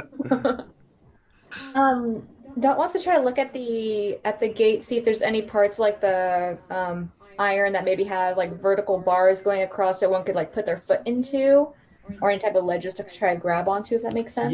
Yeah. Again, it is a large cast iron gate. The first vertical bar is probably at the 5 foot mark, and the next one is probably another 5 foot up from there. That's the horizontal bars. Sorry, the vertical ones have about that size of a gap. I don't know what that is. 1 second, please. I would say that's about a 9-inch gap. I have a ruler handy. Dot's going to walk up to like one of the areas that has the vertical at the 5 foot mark, kind of like link her fingers together and like put down, like indicating someone want to try to step up. I'll try to hoist you up further. I may not Right look like then. I'm actually pretty strong, so No, I trust you. Who's going first? Question though. Once we all get over there, how's the last person gonna get up and over? Oh, Because if this thing has a padlock on it, we can't exactly just unlock it from the other side. right. Ooh, We'll still need Edward, to climb back over to get out as well. let me see your tie. I just got it though. It's Oh, I mean, I have one of those too, and she'll start taking off. And so does Ellen. And I also have an extra shirt sleeve that I brought. See, Edward will remove his tie. There you go. awesome. I'll remove mine as well and take the one from Alan. Start trying to like tie them together, tie the ties together to make somewhat of a length of fabric. What kind of gate is it? Is it just straight bars? Straight bars, and then at 5 foot there's a crossbar at each 5 foot interval. And the total height. The fence is the gate. Sorry, is 15 foot. But then because of the named banner at the top, it adds the extra 3, making it 18 total.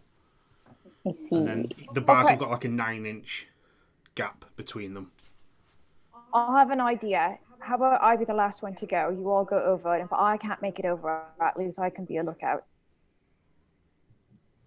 All right. Sounds good. Okay, hopping over. So who's going first? I'll go first. Okay, make me a climb check. So brave. Am I attempting to help with like hoisting him up, give any type of advantage on the roll? yeah, or- that'll give you a bonus die, so you can add an extra 10s die to the roll. Okay. All right, here we go. And obviously take the lowest. Okay, that's critical. Oh, you said if it's under half, it's critical or hard success? Yeah, under half is a hard success. Yeah, under I got a under hard fifth success. is an extreme. Oh, well, I had to get a 20% and I rolled a 4. Oh, so yeah, you got an extreme. So yeah, you're straight up and over. If you want to go all the way over with that. I'll go all the way over. Yep. So And if I you all can- see Alan actually, kind I'm of sorry. Spider-Man it over. I'll go over, and if I can, at the top, kind of put my arm out to see if I can help the next person come up. Yeah. So kind you of can like get to position myself. Yeah, you can get onto the top and do the. Yeah. Okay. So you can assist the next person as well. Yes. My only other concern with this is once we get to the top, it's just a straight 18-foot drop down to the ground on the other side. You can climb back In down. the three scarves we have tied together. Well, we hold on to the gates. I'm sure. Come on, Edward. We'd also try to jump.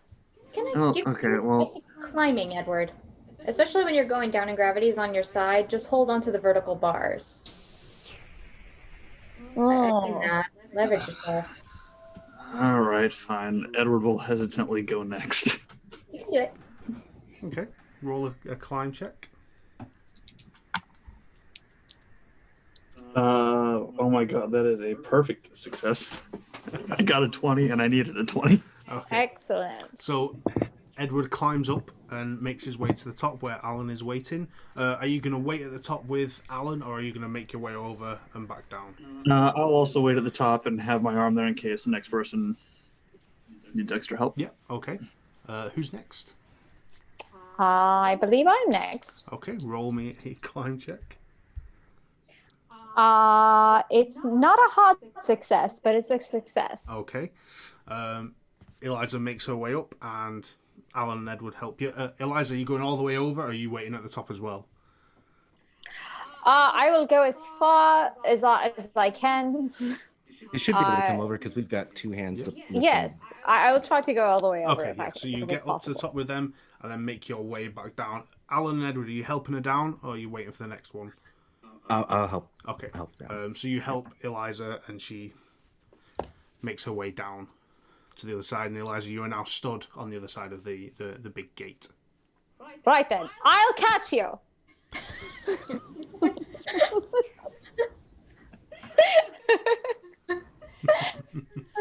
So Dot is next. Okay, awesome. It was a climbing check? Yes. Awesome. Ooh, that was barely, but yes, a success. Okay. Are you going all the way over? Yeah. Okay, so Dot scrambles up with Edward and Alan's help. You get over, and they help you make your way down. And Eliza helps you with the last little bit when you get to the bottom. And then, lastly, Ruby. Oh, that's a fail. Okay, so you start to make your way up. You get about halfway up, and you're at the point.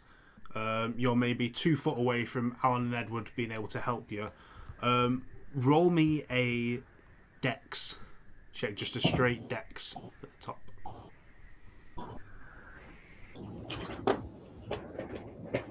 Nope, failed too.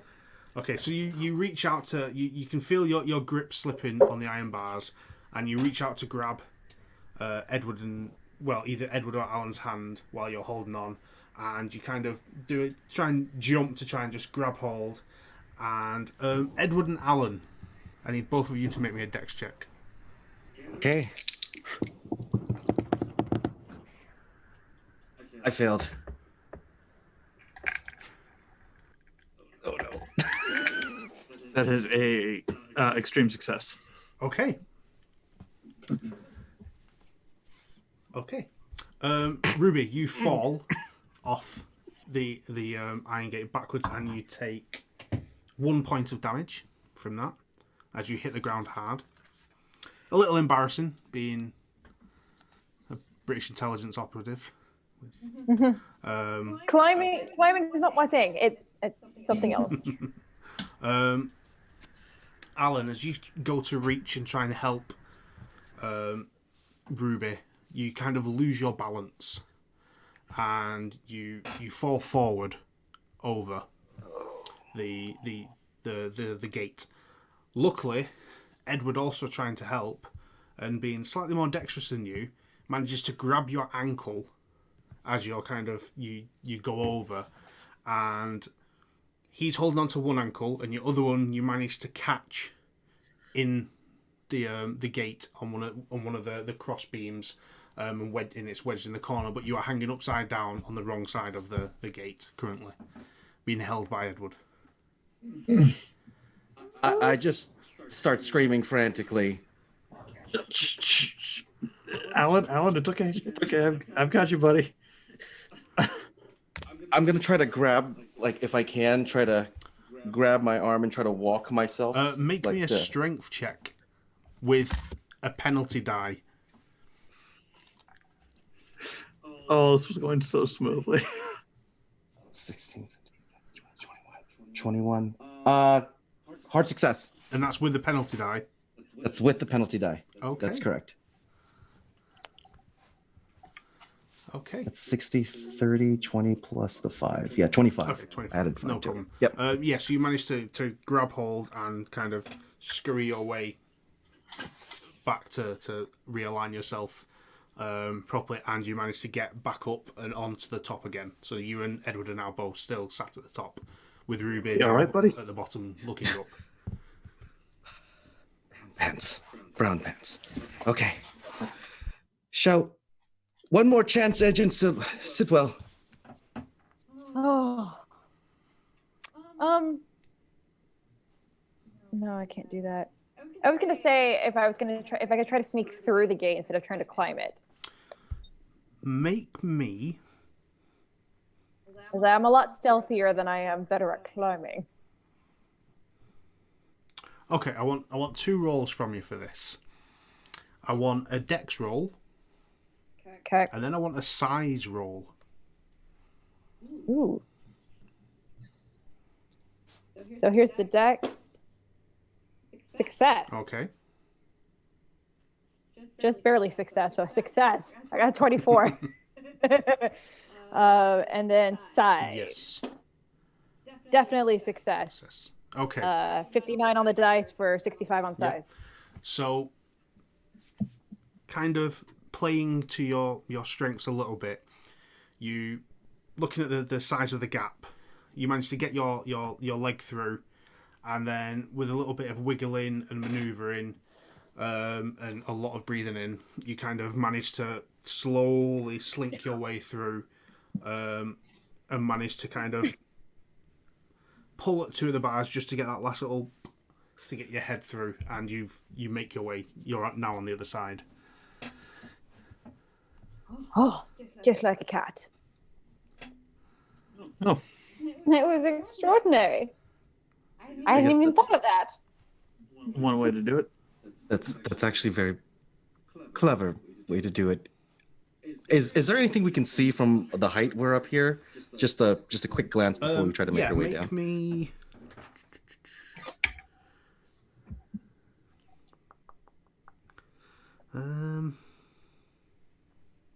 Yeah, we'll do a spot hidden, because that seems to be everyone's investigation. No. Fail. No. Okay. Having a look from the height you're at, as the gate itself is where 2 buildings converse in the middle. You kind of see down the length of these buildings, and you can see the waterfront ahead and the dock line. But at this point, it's kind of an open shore, open dock, with no jetties or anything along there. You imagine you turn the corners, and that's where you're actually going to find the actual individual docks. You're just at the thoroughfare at the minute. All right, Edward, come on, boy, let's go down. And I try to make my way go down safely. Okay, and Edward. Here's the question, Edward. Are you going to help Alan down, or are you both going to just make your way down separately? After what just happened, I will stay up and help him down. Okay, so you help Alan down, and Alan manages to climb down and reach the bottom. Edward, make me a climb check as you make your own way down.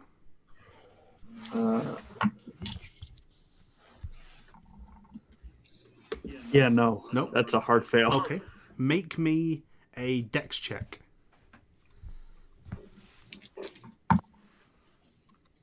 That is going to be a hard success. A success. Okay. So you start to climb down, and your foot slips. So you lose your footing, and you're relying on just your hands. And as you start to descend, you grab hold of the iron bars, slide a little bit before you manage to regain control. You do take 1 point of damage as the wrought iron kind of cuts along your palms as you slid down that brief moment. But you managed to grab yourself and continue down without issue, making it to the bottom just with some slightly slight little burn marks on your palms from the iron. How's your hands? They'll be all right. Just slightly burned, but I'm gonna take some of the sleeve that I have and just wrap his hands. Yeah, so you wrap his hands and tend to them gently. Thank you, Doc. And yeah, after 20 minutes, you have successfully climbed over a fence and gate. And you are now on the other side. You are in the docks, ready to go and search the actual dock in which Lord Carnarvon's body arrived and items were stolen. Before we do, we will go to a quick break. So we can all use the facilities and take a moment.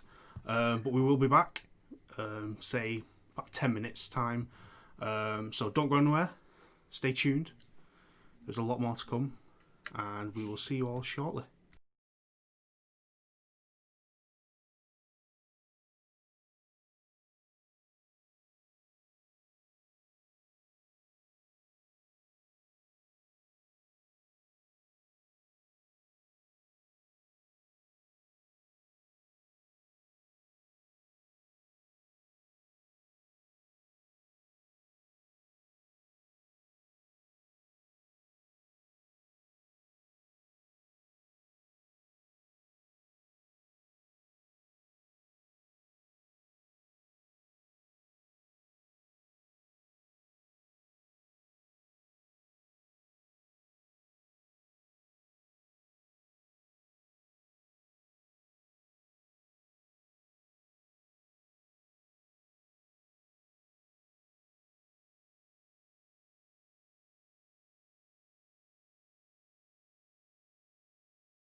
Okay, we're back from our short break.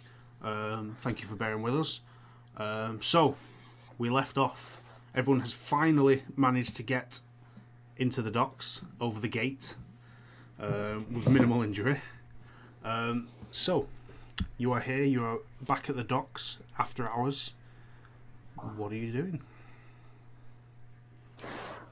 I would like to look through my glasses to see if I see anything glowy in any direction. Roll me a Cthulhu Mythos. Oh To boy. use your Mythos. Ah, success! Finally. Yeah, okay. Maybe I could increase my... Yes, mark it off and we will do the adjustments later. Okay. So using your glasses to look round as you kind of make your way down the thoroughfare to the docks, you look around, you kind of don't really see anything. You start peering around the corners as you make your way to the end, to the waterfront, and you don't spot anything. You don't notice anything. I'll just kind of like tap it to see if it works again. you tap your binoculars and you don't see anything out of the ordinary. Well, I don't have any sort of help from this thing anymore.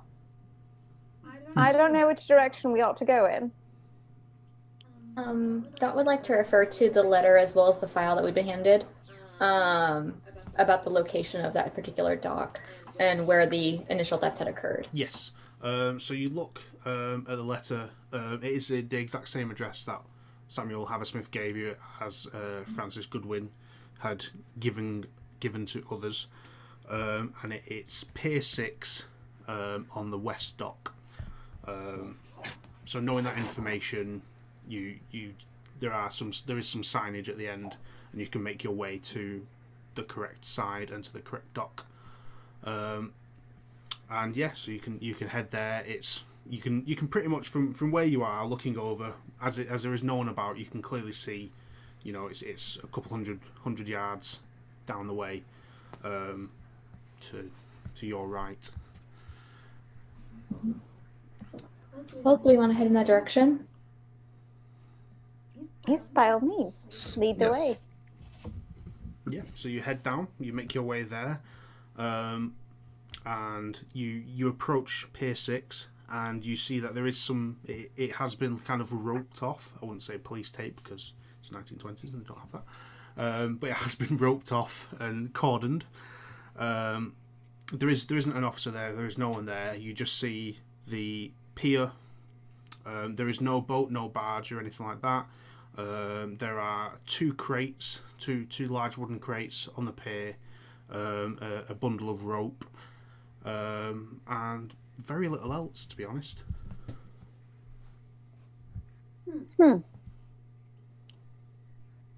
Do I see anything now that we're closer to where we ought to be?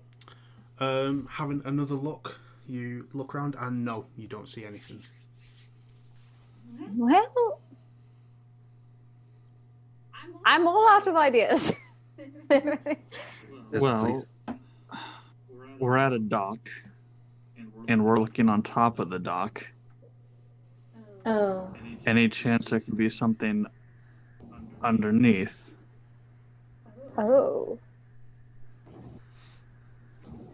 Do you want to go for a swim? Just be prepared to shoot if something grabs me, and Edward will take his shoes off. Okay. And he's just going to kind of lower himself into the water, hanging onto the dock, though. Kind of with one hand, just kind of start feeling around. Okay. Make me a con check. Oh, boy.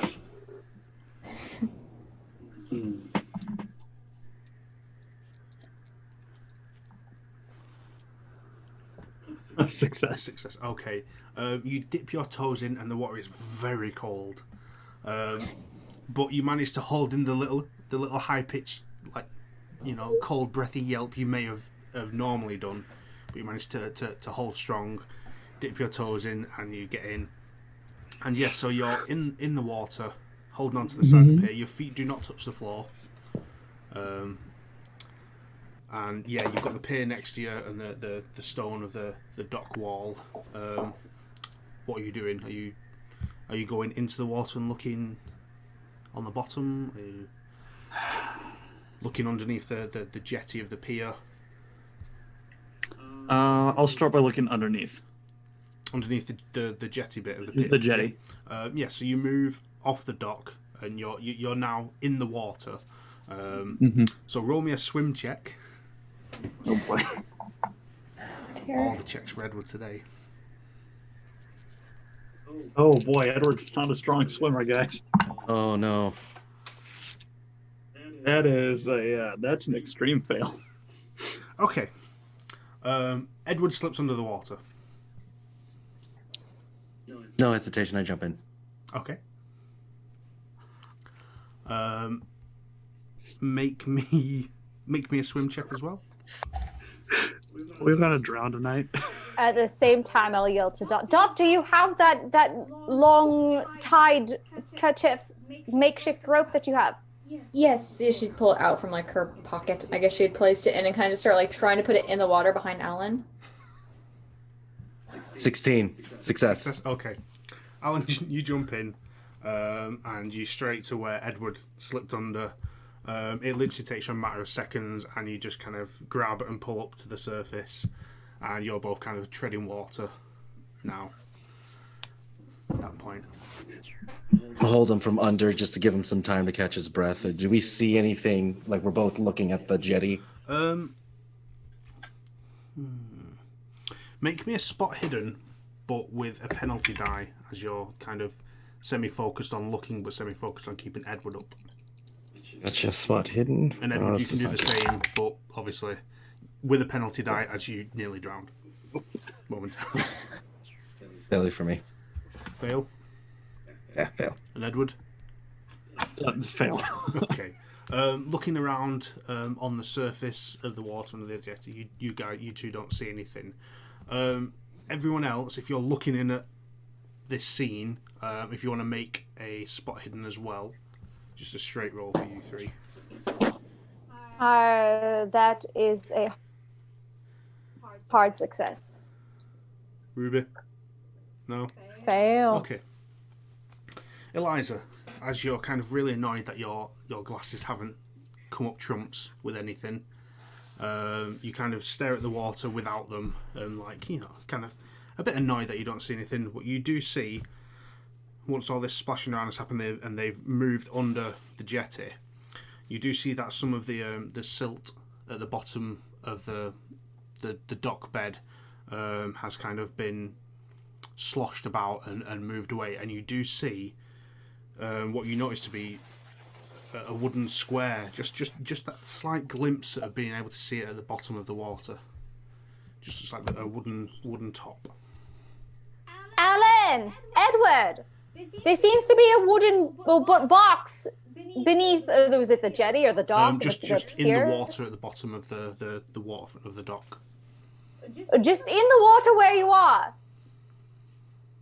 I'm gonna swim to see at least I can get to like one of the jetty sides where he can kind of grab onto. Edward, you're good. I'm gonna go see what Eliza's been talking about. Be careful. Yes, please be careful. Thank you. And I'm gonna take a deep breath and go straight for it. Okay. Make me a con check. Perfect. Okay. 15. Got it. Pass. Okay, yeah. So you hold your breath and head down into the water and kind of start feeling around.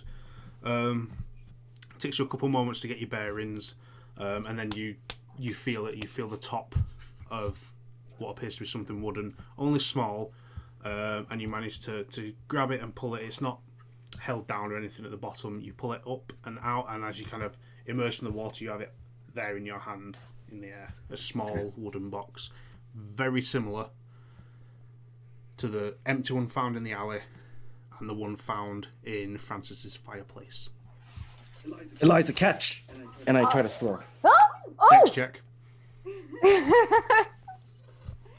I was going to lean over to see if I could reach for it, but you just went ahead and had to throw it, didn't you? That is not a creature, not a hard success, but it's a success. Okay, yeah, you managed to kind of and grab it. After Give me a warning, Alan. He said heads up.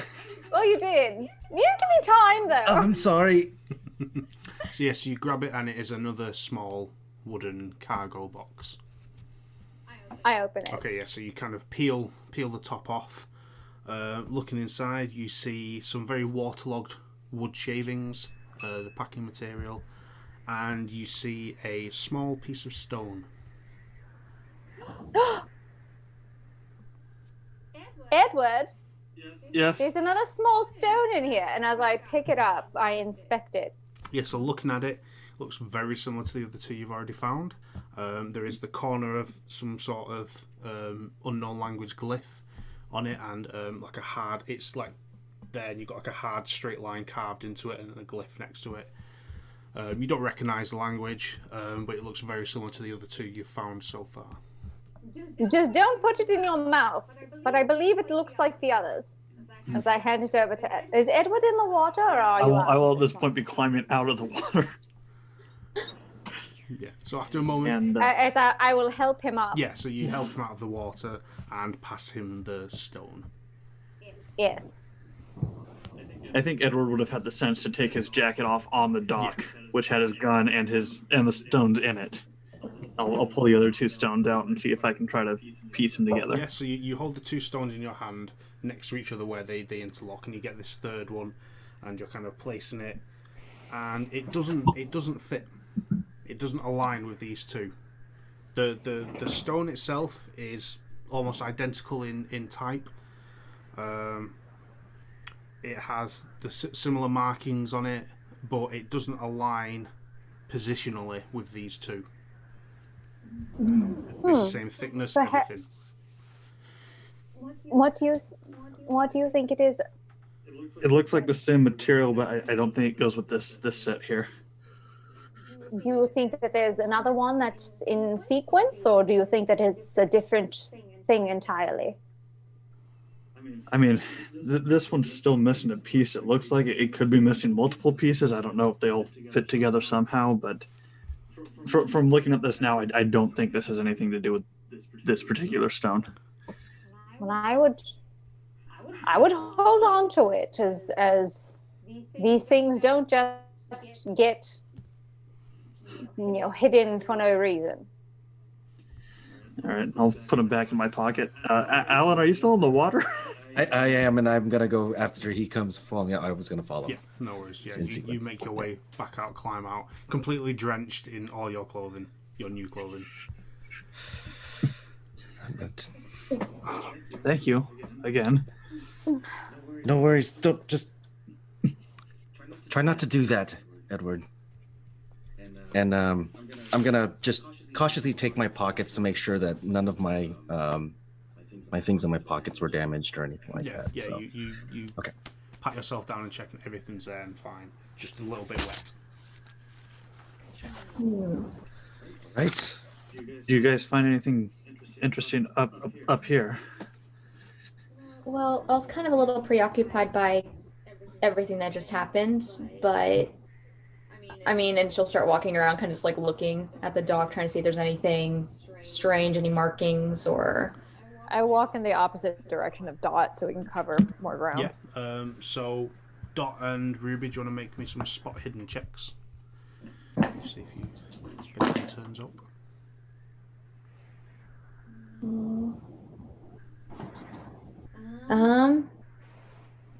I did not succeed on that one. I would like to try to push the check. Okay, and how would you like to push it? What reasoning? By in certain areas, I'm noticing like a small like notch against the wood. Actually, get down on our hands and knees, and again splinters probably. Start kind of feeling around and looking very closely. Okay, yeah, I'll allow that. I just barely made my success, by the way. Okay, lovely. Oop, and that was a success. Okay. So, looking around the dock and paying close attention, Ruby, you don't see anything specifically out of the ordinary. Looking around, you don't see the signs of any items being disturbed or moved. Dot, while you're kind of crawling on your hands and knees and looking around, you do notice that if you look where the barge would line up with the jetty of the pier, and you'd normally expect items to be moved and placed as they come off. Looking at the wood, you do see that there are a couple large groove lines in the wood, whereas if something was kind of just dragged off in a hurry and it's dug into the jetty itself as it's been moved. So you can kind of ascertain that there is the sign of something being moved at haste, not in the correct manner. But beyond that, you can't really ascertain anything in regards to what, other than it was large items being moved off.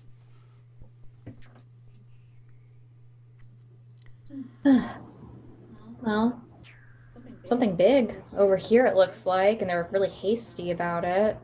It's kind of like scratched up the entire part of the dock. Are you seeing anything, Ruby? Nothing out of the ordinary.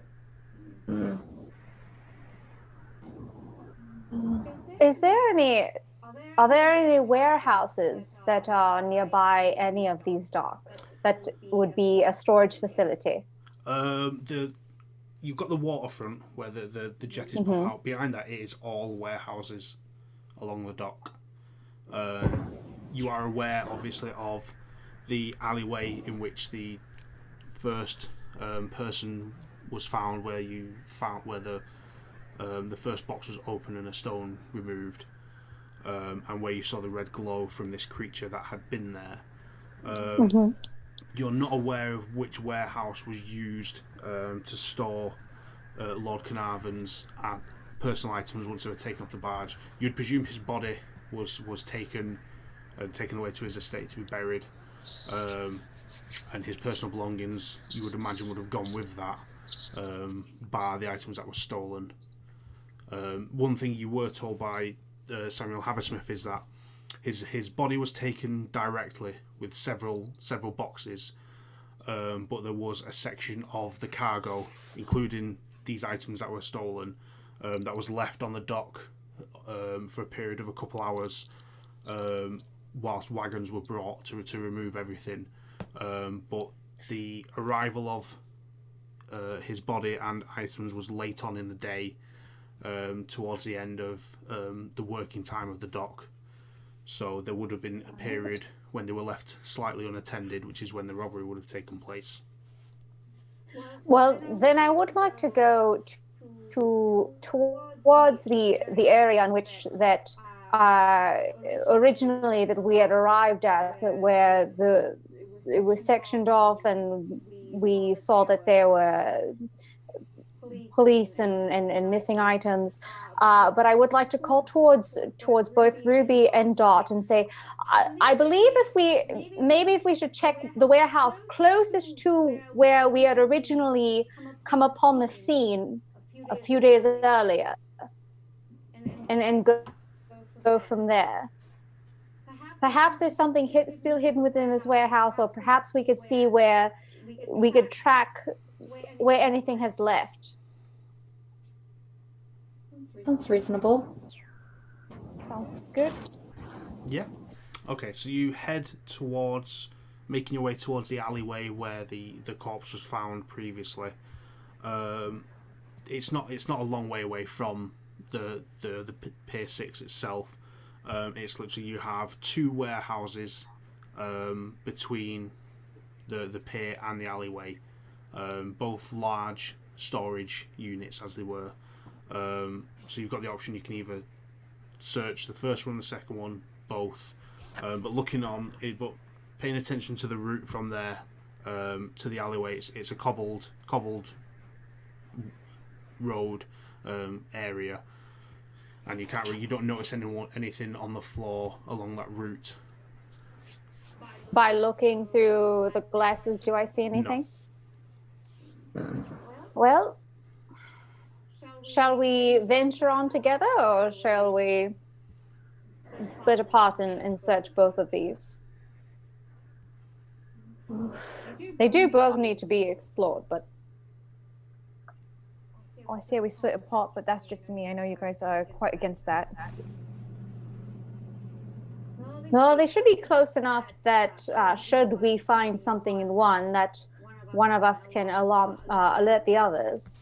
Would that be right, Lord Keeper? Yeah, they're two Are they close warehouses to it? next door to each other. There isn't an alleyway; they are adjacent.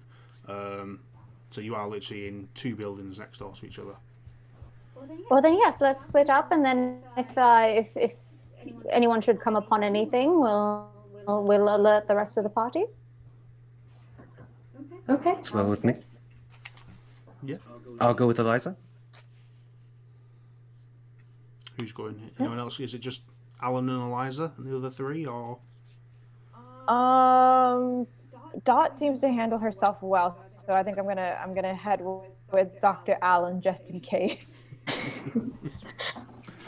Okay, so Eliza, Alan, and Ruby go in one warehouse, and Dot and Edward go in the other. Let me just roll to decide who What's goes up, where. Dream Team? The last time we went off alone together, we found a dead body.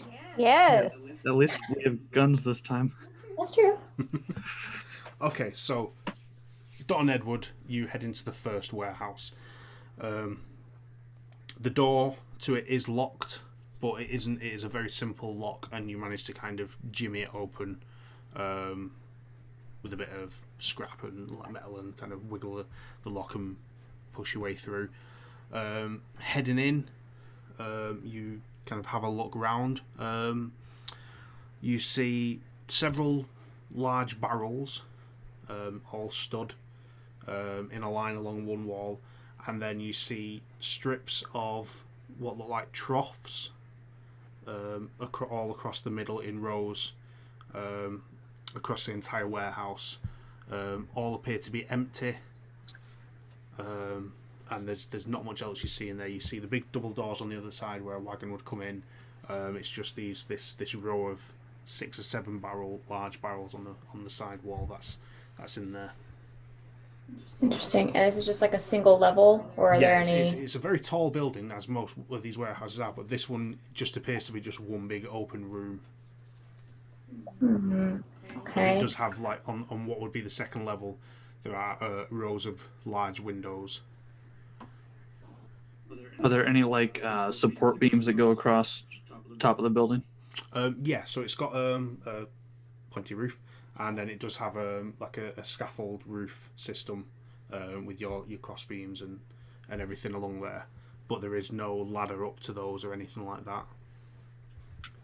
As we enter, and I just want to glance up there and see if I see any movement. Just from a quick glance, it is dark in here, so you don't really see anything unless you want to pull out a light source and kind of have a better look. But from the moonlight that you get in through these large windows, you can't see anything up there. It just kind of floods in and illuminates the ground floor itself. Okay. So we got a bunch of barrels. I don't suppose you want to open the barrels and just stick your arm in them randomly. Is that a challenge? I Maybe. bet you I can open up more barrels and shove my arm into them. Uh-huh. How many barrels are there? 6. 6? Okay. I bet you I can get through 4 of these barrels before you get through 2. Challenge accepted, buddy. All right. Okay, winner buys drinks after this. Or winner loser buys drinks. Winner or loser drives drinks. So we both buy drinks? We both buy drinks, yes. All right. Sounds good. All right. Okay. As we're doing this, is the plan to rip the lid off, put your arm in, see what's there very quickly, and then move on? Or are you going to prise the lid off, look in? Open. What we're doing here? I'm not even going to look. I'm just going to pop it open, shove my arm in there, give it a good swirl, and see if I can pull anything out. Dot will let him do that. She's going to be more trepidatious about it. Okay. So both of you roll a strength check to prise the lid off. Oh, success. A normal strength.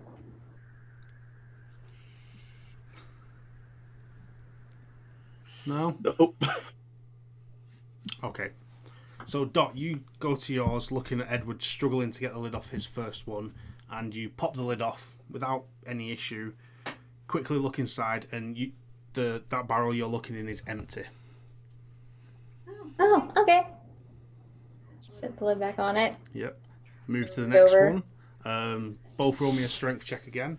Edward to continue this first barrel. Nope. Nope. Oh. No? Okay. You both struggle for a minute. Edward, I will say you can have a bonus die for that one, as you've already started to pull at it.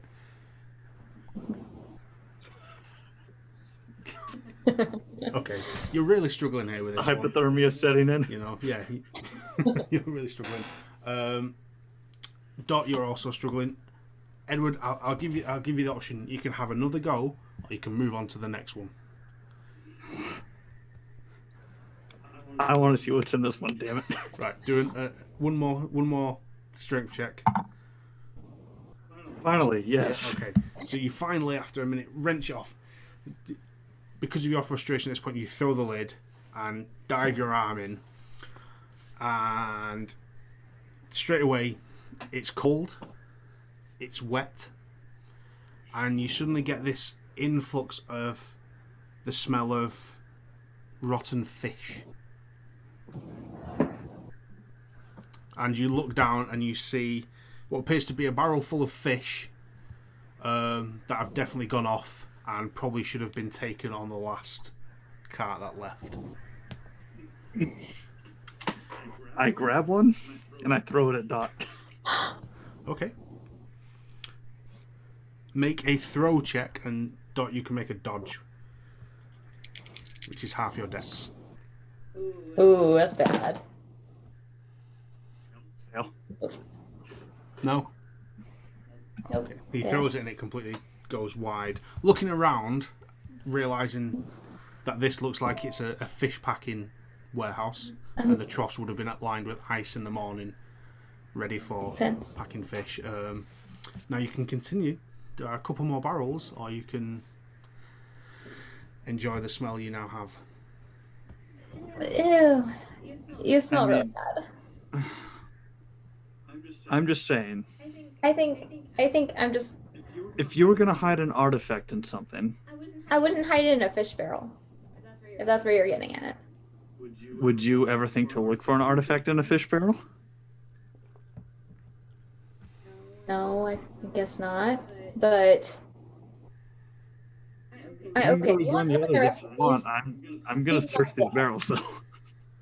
Have fun with those. I'm going to. Fine, I'll help you open the rest. Just please don't stick your arm in anything. You already smell bad enough, okay? No promises.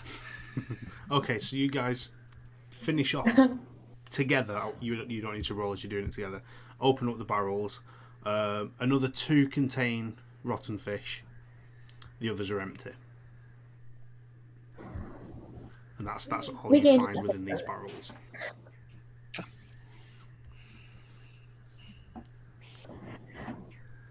Well, you just want to do a quick walk around of this place? I don't think we're going to find anything, but I we can all mean, try to catch up with the rest.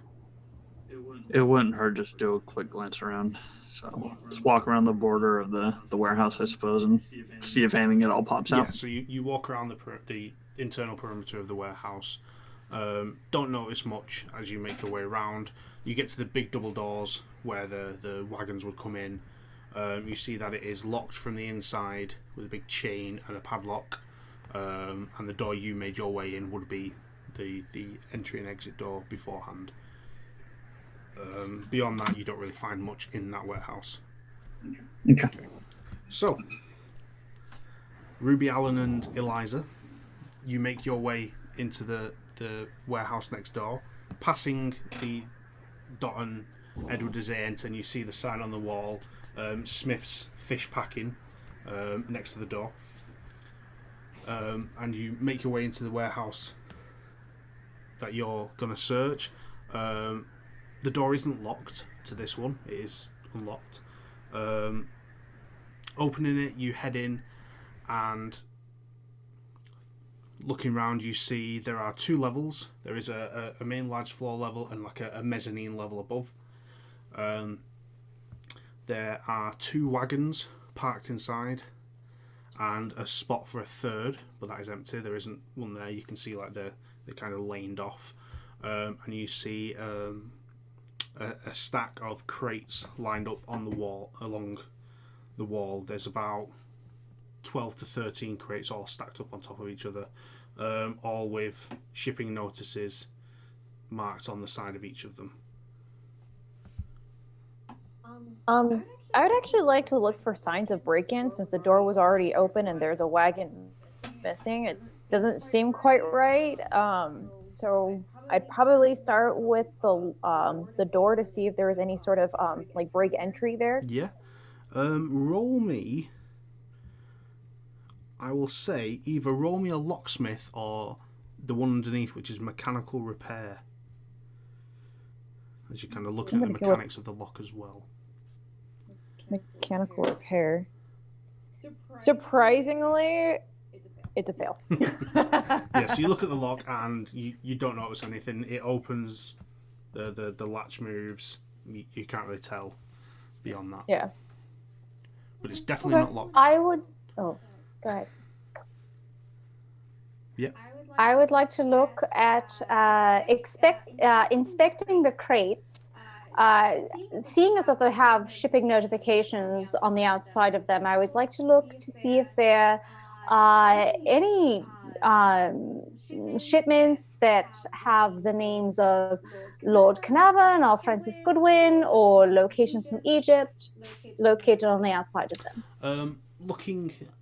Going over to them and inspecting each one, all the notices are to different areas within England and Wales.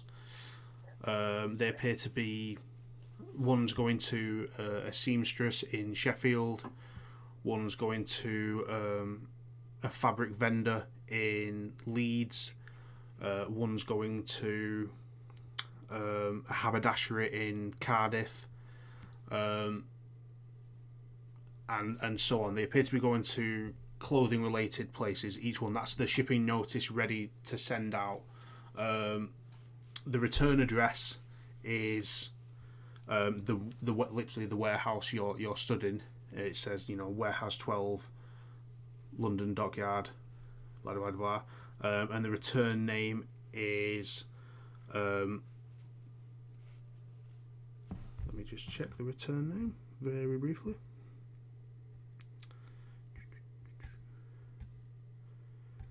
It is Rupert Jones Milling. Right then. So, everyone, these shipping containers don't have anything in particular pertaining to Egyptology or any of our previous Mr. Goodwin or Lord Carnarvon. However, these containers seem to have return notices from a certain gentleman with the initials of RJ that we had seen earlier. It's about time his name popped up. And I would like to start opening up one of these crates, whichever one is nearest to me. Yeah, so you grab one of the crates that's on the ground floor. It's a good, 2 foot high, 2 foot wide square. And you pull the lid off, and inside is spools of cotton spools, quite large ones stacked within it. And I'm sorry, Lawkeeper, what was the RJ? What was that name? Rupert Jones Milling. Rupert Jones what? Milling. Right, and I will relay that to the group. We're looking for Rupert Jones Milling to see how he is connected to all of this, as he is an RJ that we saw earlier. So far, though, I only have spools of thread.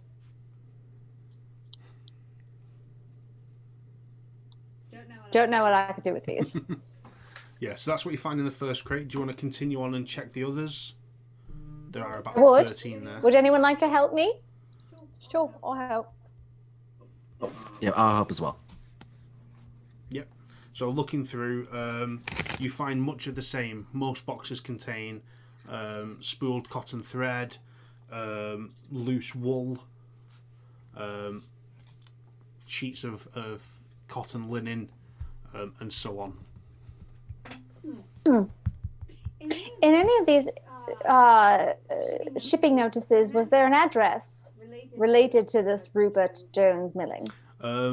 No, looking at all the shipping notices, the return address is always this specific warehouse. Shall we keep looking?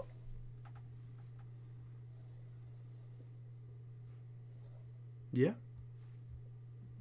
I will continue on to the rest of the containers. Yeah. So again, looking at all that are there, it's again all the crates that are left are the same in there. The only other thing on this level is the 2 carts and the space for the 3rd, and then there are some stairs that lead up to the mezzanine level above. Perhaps we should check up on the mezzanine. Sure. Yeah. Yeah, so Good idea. the 3 of you head up to the mezzanine level, and you get up there, and there are some large, long desks, kind of workbenches, where it looks like this is where a lot of the packing happens. They get stuff off the barge into the warehouse, pack it up, move it from there down to be stored, and then moved onto the carts. There is a small office in the corner. Checking the door, it is locked. Does anything look visibly disturbed while we're up here? Make a spot hidden. That's a fail. Doesn't appear to be. Can I see anything up here? With your glasses, no. You don't Yes. spot anything. Anything else in this warehouse? Just the office that has a locked door blocking your entry. The office? Yeah, there's an office on What the about the mezzanine level. office? There is an office. Shall we explore that? Let's go. Yeah. So someone needs to pick the lock or break their way in. What does Locksmith. that require? I'll just kick it down. Yeah, let's just break it. Or that? Yeah, so make me a straight strength roll.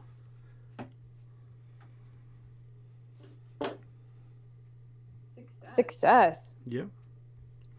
Okay, so you kind of back everyone up, get yourself straightened up and ready. You take a 4 or 5 step run up and then boot right where the lock is as hard as you can. And yeah, you hit it, it cracks, the door swings open, and some wood chips fly off the door frame around. And you've made your way in. Well, that was easy. Any distinct smells coming from the office as it opens? Sulfur? No, you don't smell anything out of the ordinary. Just a little bit musky because you're by the docks. Does that fish smell permeate anywhere in here as well? No. Okay. I'm gonna go ahead and see if I can look at the desk, open the drawers, see if there's anything inside. Yeah, so Do a quick scan. Yeah, so taking a quick scan in the office, you see a couple filing cabinets. Opening them and sifting through, it just appears to be shipping invoices, delivery notices, and such. Looking at the desk, there is a typewriter. There is a shipping ledger, and in the drawers you see some personalised stationery and letter-headed paper. I'm gonna take the shipping logs. I'll take a quick scan at that to see if there was anything in the time frame we've been hired to come here and take a look at. Just that's kind of the part I'm gonna zero in the most. Yeah, so having a look through, within that time frame, it's just very generic shipping notices and recordings of shipments of cotton, wool, fabrics coming in. Very much like the rest of the ledger itself, there is nothing you can notice that's out of the ordinary within the ledger itself. Seems all above board. And I'll show everybody as I put the tape on the table. Yep. Doesn't seem like anything here. Yes, and I don't think I see anything. Well, I think it's getting late. Maybe we should go back to the rest of them? Or should we? Right quick. I'd like to take a scan of the walls and just like put my fingers through to see if there's any areas to like depress in or see if there's any like hidden compartments anywhere. Yeah, roll me a spot hidden. We'll see if we can find anything. Yeah, success. So looking along the walls and behind the cabinets and stuff, trying to see if there's any switches, any hidden alcoves or anything, or any false walls themselves within the office. You don't spot anything moving around. The only thing you're kind of feeling around is you feel a piece of paper that's kind of fell behind one of the filing cabinets and kind of wedged itself there. Pulling it up, it is a shipping invoice, and it's for a shipment of 3 items, unnamed items, to be delivered to Mr. Jones's home, and it gives the address. But it is dated 2 months prior to your current date. Well, I just found an invoice here. There seems to be 3 unknown items or unmarked items, but it's being sent to Mr. Jones' private estate. Perhaps those are the missing items, and that we need to recover, and we should take a look at his home. Mm-hmm. And like, it was 2 months ago, so not sure if it's going to help too much, but it's a starting point. We still try. Mm-hmm. Yeah? Shall we alert the others? We should. I think this is a good idea. All right, then. Yes, so you head out of the warehouse and out the door, and as you're coming out the door of your warehouse, Dot and Edward are stepping out from theirs. A bit of wind from the dock laps up from behind Edward and Dot, and the 3 of you do get a slight whiff of putrid fish just waft under your nose. Oh! Edward! What have you gotten yourself into? Why does everybody always assume it's me that's getting into shit? It was. Statistically speaking, it's you, mostly. We weren't saying you got into shit, but you definitely smell like fish. Did you get into fish? Yes. Ah, well, see, then we have reason to be judgy, don't we? You don't have to be judgy, just don't breathe around me and you'll be fine. Simple solution. No breathing. Look, I smell like fish and I'm fucking tired. I want to go back to our office and get some rest. Yeah. Did you find anything? Unfortunately, besides a lot of fish, we didn't find anything of mention. Oh, yes, Ruby did. Ruby, tell them. Oh, yes. So I found an invoice that has 3 unmarked items on there being shipped to Mr. Jones at his personal estate. It was about 2 months ago, so possible starting point. Yes, remember those initials RJ that we found? Yes, on the letter. That is what his initials are. Rupert Jones Milling. Okay. So, a place to go look? That sounds... Does the name lot Rupert better. Jones sound familiar at all? Not to any of you, no. It isn't a name you're familiar with. Would we be able to cross-reference that in any of the correspondences besides the initials? Having a look through the all the paperwork you've been provided from either Samuel or throughout this investigation, the name hasn't come up anywhere. Again, you have the possibility you could speak to Samuel and see if it's a name he recognises beyond the information he's already given you. that is an option for you, or you could try and ask elsewhere who this person is. But I will say it's about coming up to 3 o'clock in the morning as well. Yeah, perhaps we should get some rest, and then we can talk about how best we should approach all of this. Although I do love searching through other people's homes. I do look forward to that. All right, well, let's try to hail a cab home, I guess. Try. Roll me a luck check.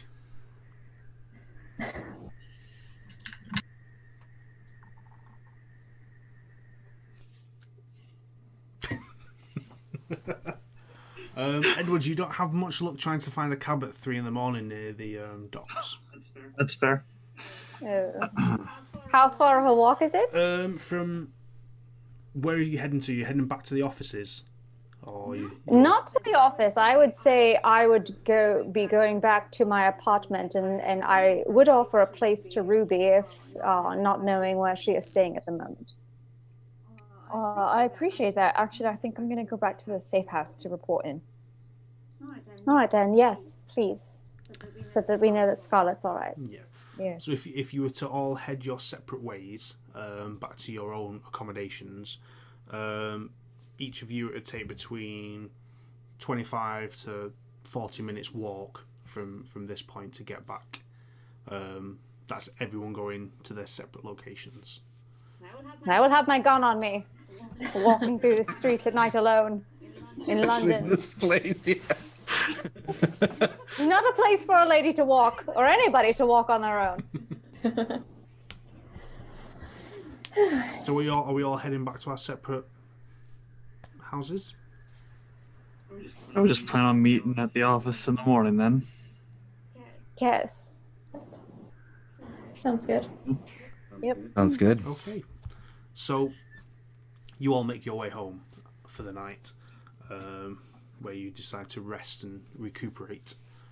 You all get home, get settled, do whatever you need to do for the little bit of time you have before you go to sleep, and you all drift off to sleep. About an hour into your slumber, can you all make me Cthulhu Mythos rolls? Oh, bloody hell. Knew that was coming.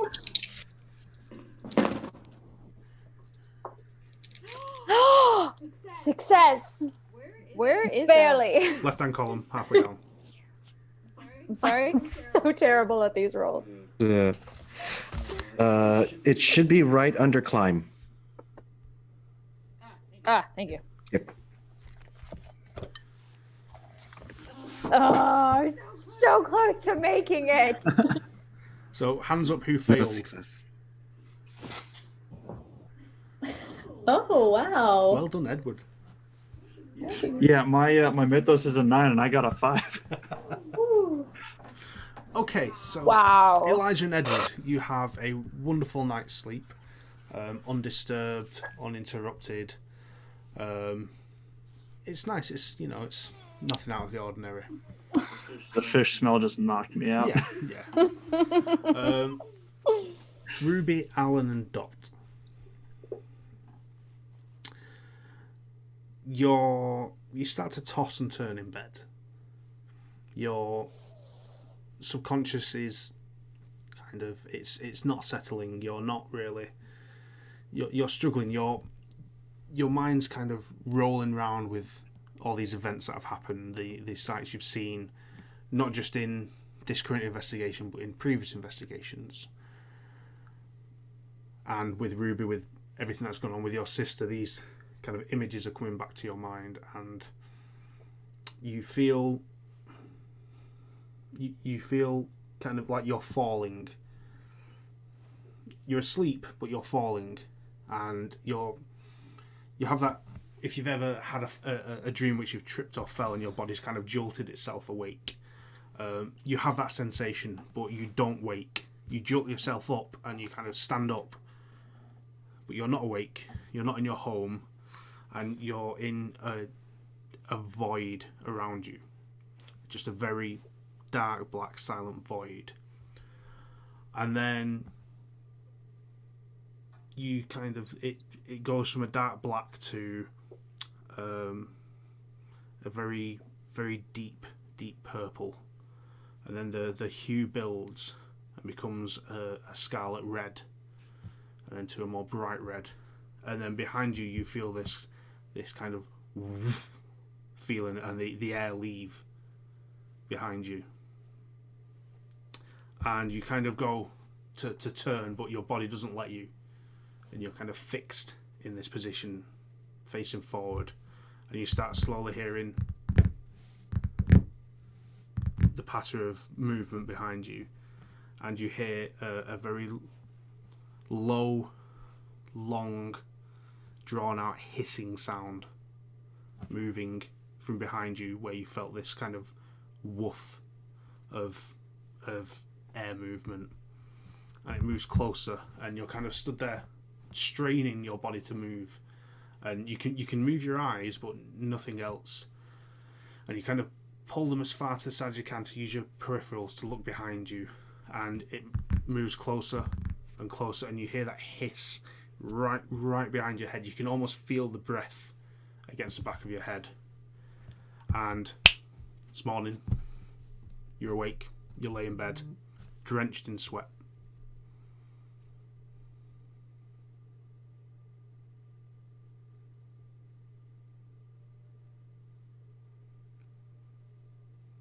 It's a lovely day, bright outside.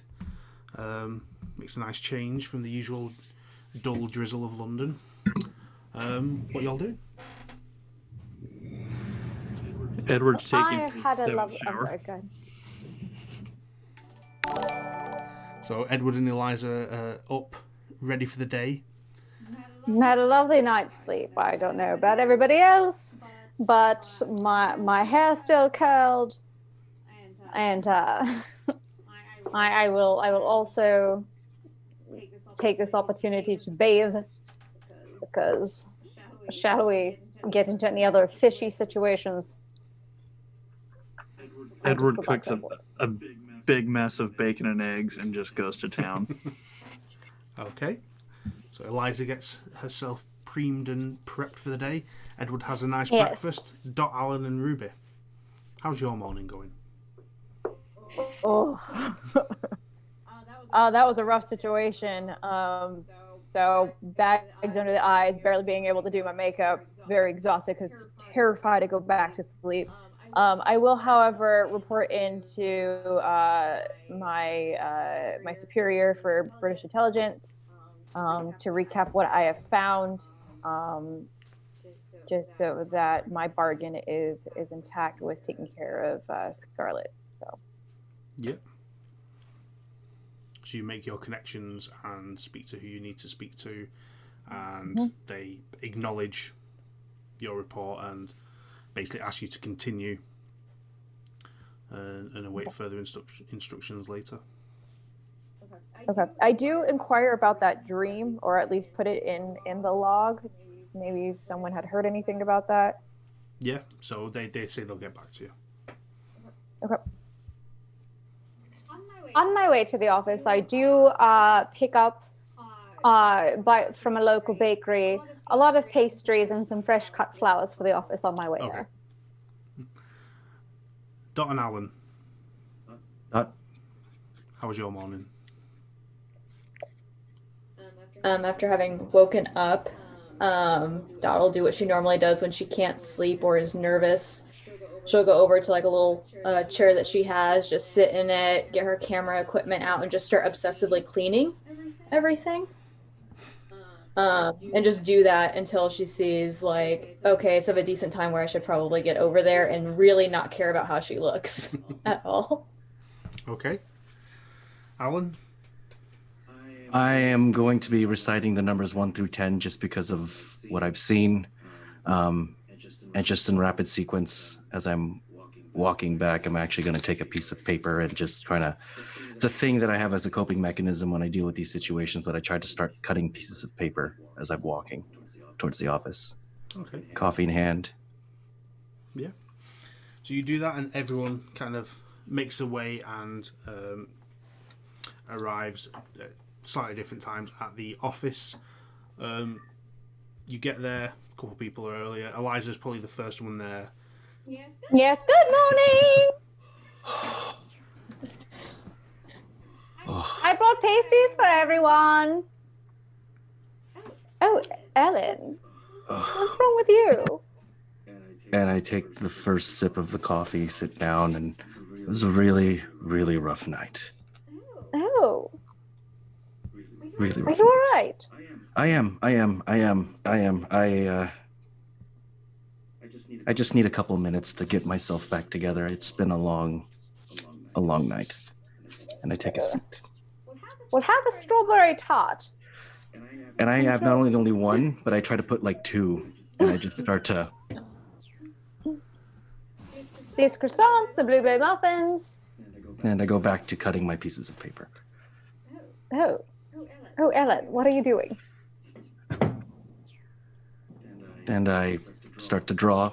Just a couple more minutes. Right then. And I just turn around and walk in another direction. What's everyone else doing now that you've landed? I walk straight in, look for the nearest coffee, and I have like glasses over, like you can't see my face hopefully, and I'm just drinking coffee and just like sitting there literally just staring at a wall and like biting the inside of my cheek. When Doc gets in, she'll go over to the shared desk space that she and Edward have. And kind of just like to see any of his stuff, just kind of push it over to the side and put all of her equipment right there. And just sort of keep cleaning stuff. Just waiting. Okay. Edward? Edward walks in, happily swings the door open with the biggest, stupidest grin on his face. Well, good morning, Carnaby Street. Good morning. Pastries. I bought pastries. Oh, how amazing you are. Thank you so much. And he will make his way over to his desk. Morning, Alan. Morning, Ruby. Dot is not even really noticing it. They are all exhausted and look like shit. And I will sit down at my desk and pull out those stones and just stare at them. Okay. As you do this, as Ruby, you stare at the wall, biting your cheek, Alan cutting your paper, Dot cleaning, Edward staring at stones, and Eliza sipping tea, eating pastries. Things go quiet in the room as you're all kind of focusing on your own thing.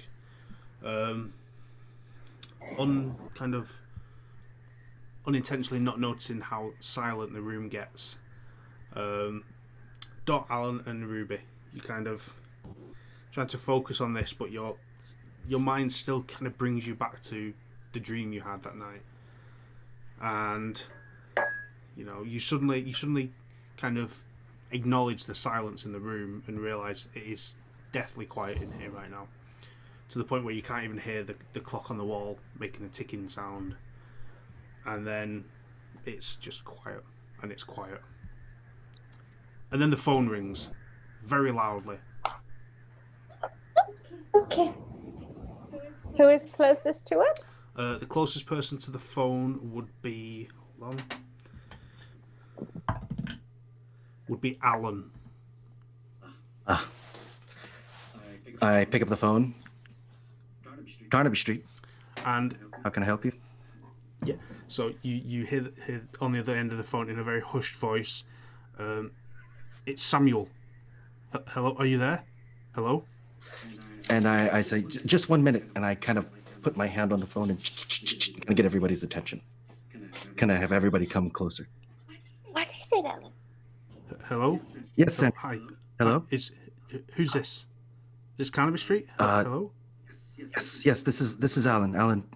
Oh, Dr. Sherwin, nice. Hello. I don't mean to alarm you, but I think I'm in a spot of bother. I think someone's followed me home from my walk this morning. Where are you at now? I'm at home at my house. Hold on a minute, and then you hear him step away from the phone, and then you suddenly start hearing a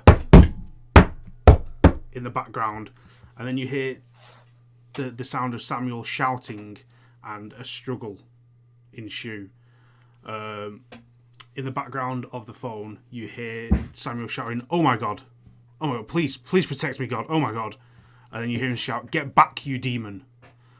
And then you hear him go, "No, what are you doing? No!" And then you hear the struggle continue, and then you kind of hear the phone clatter, the receiver clatter on the floor, and then you hear a very low, deep, extended hissing sound. And then you hear the phone rattle, and then Samuel speaks on the phone and says, oh God, help me. And then you just hear the whoop sound in the phone, and then the line goes dead. Hello, Samuel. Was it loud enough to where people surrounding would be able to hear, or was it just Alan? He ushered you in, so you were all close enough to be able to hear the majority of it. That's going to go to the files that he had given her. Did he include his address? Yes, he gave you a business card with his details on. And going to go right over to our gun safe and grab the rifle. Yeah, I was like, I'm grabbing a rifle too. Yes, we should head out. Oh, Okay. oh man. We should get there as fast as we possibly can then. Edward, you muted. I was muted. Edward pulls out his pistol, goes and grabs another pastry. Let's go kill this fucking demon. And just starts walking. Wait, Pastry Doc. in hand. Pastry in one hand, gun in the other. Gun in the other. I'm ready. Dot, I made something for your gun for good luck. Oh, thank you. And I go to the end of her rifle and I take the little piece of paper I've been spending time cutting and I place this little picture into the edge Oh, of let's eat it. the rifle. Oh, And eat it. I do one of these. I look towards her and I kind of just go, she was with us when we fought the first one. She'll be with us when we fight the second one. Thank Let's you. go. I do miss Edith. Okay. Are you guys ready? Should we go? Yeah. Ready. Edward shoves the pastry in his mouth and grabs another one. Let's go.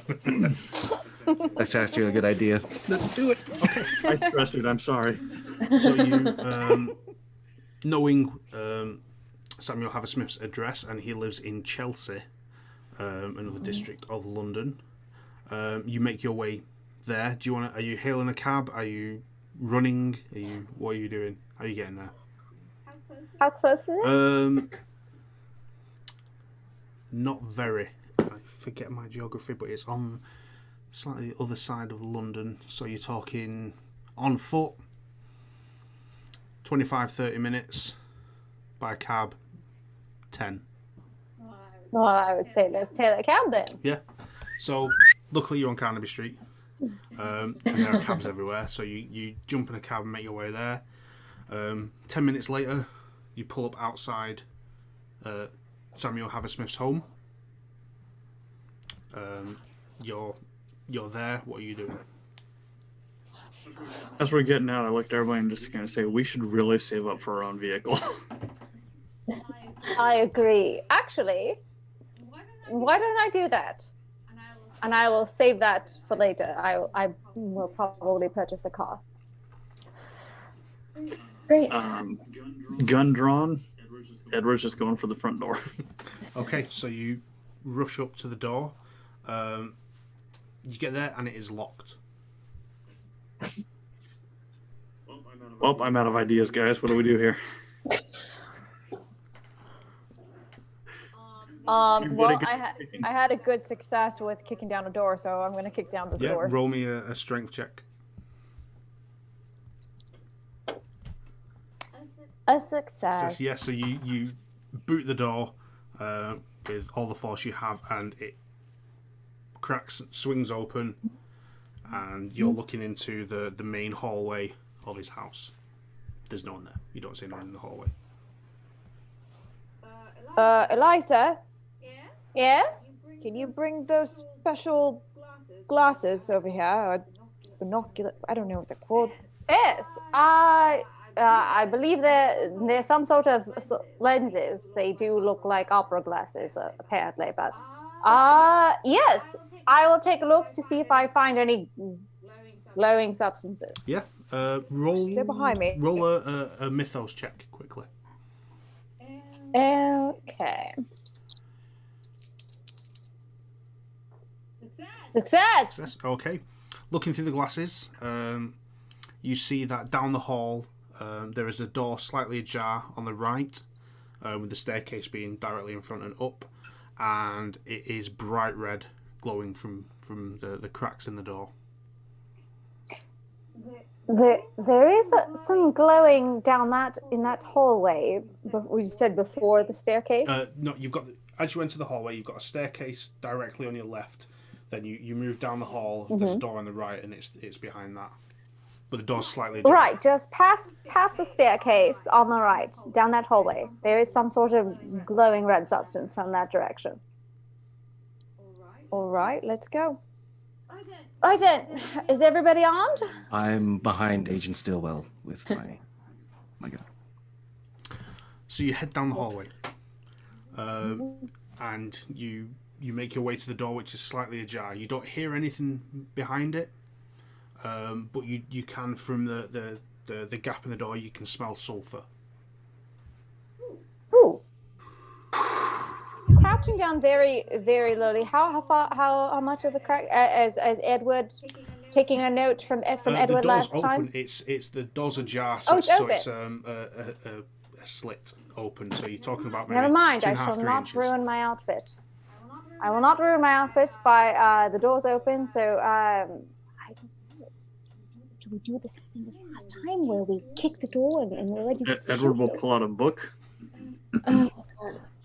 A book now? Really? You have a firearm? I'm saying I can throw the book to open the door. That way nobody has to go up there and actually push it open. It's work. And that way you all can just freaking open fire to your heart's content. It's fine.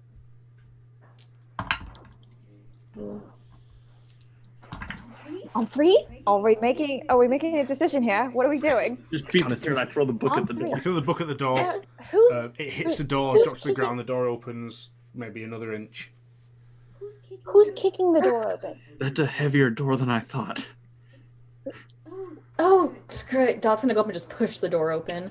Okay, you push the door open, and it opens, and before you see a large sitting room, very large. There's a couch tipped over onto its back. There's a chair that looks like it's been pushed askew from its normal position.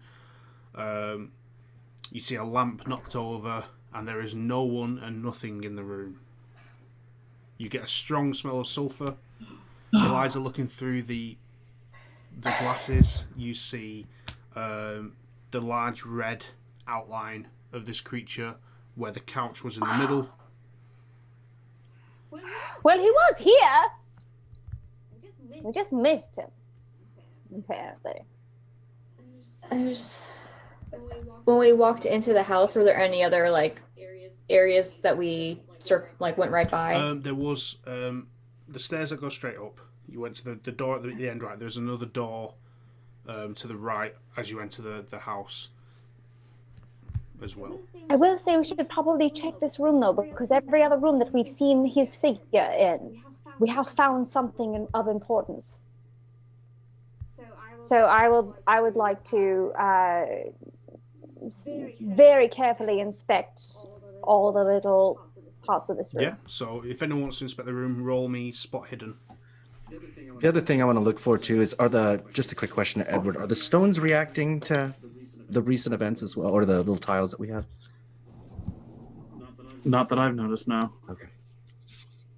Success. I would also want to see any signs of Sam in this room. In terms of what, sorry? Salmon? No. No. Okay. So he's now missing as well. So what's everyone's spot hiddens? Who passed? Success. Success. So we've got Fail. three successes and 2 fails. Okay. It's enough. Looking around the room, You see that there is clearly signs of a struggle in the main sitting area part of this room, where the couch is tipped over, the chair's been moved, the lamp's been knocked over.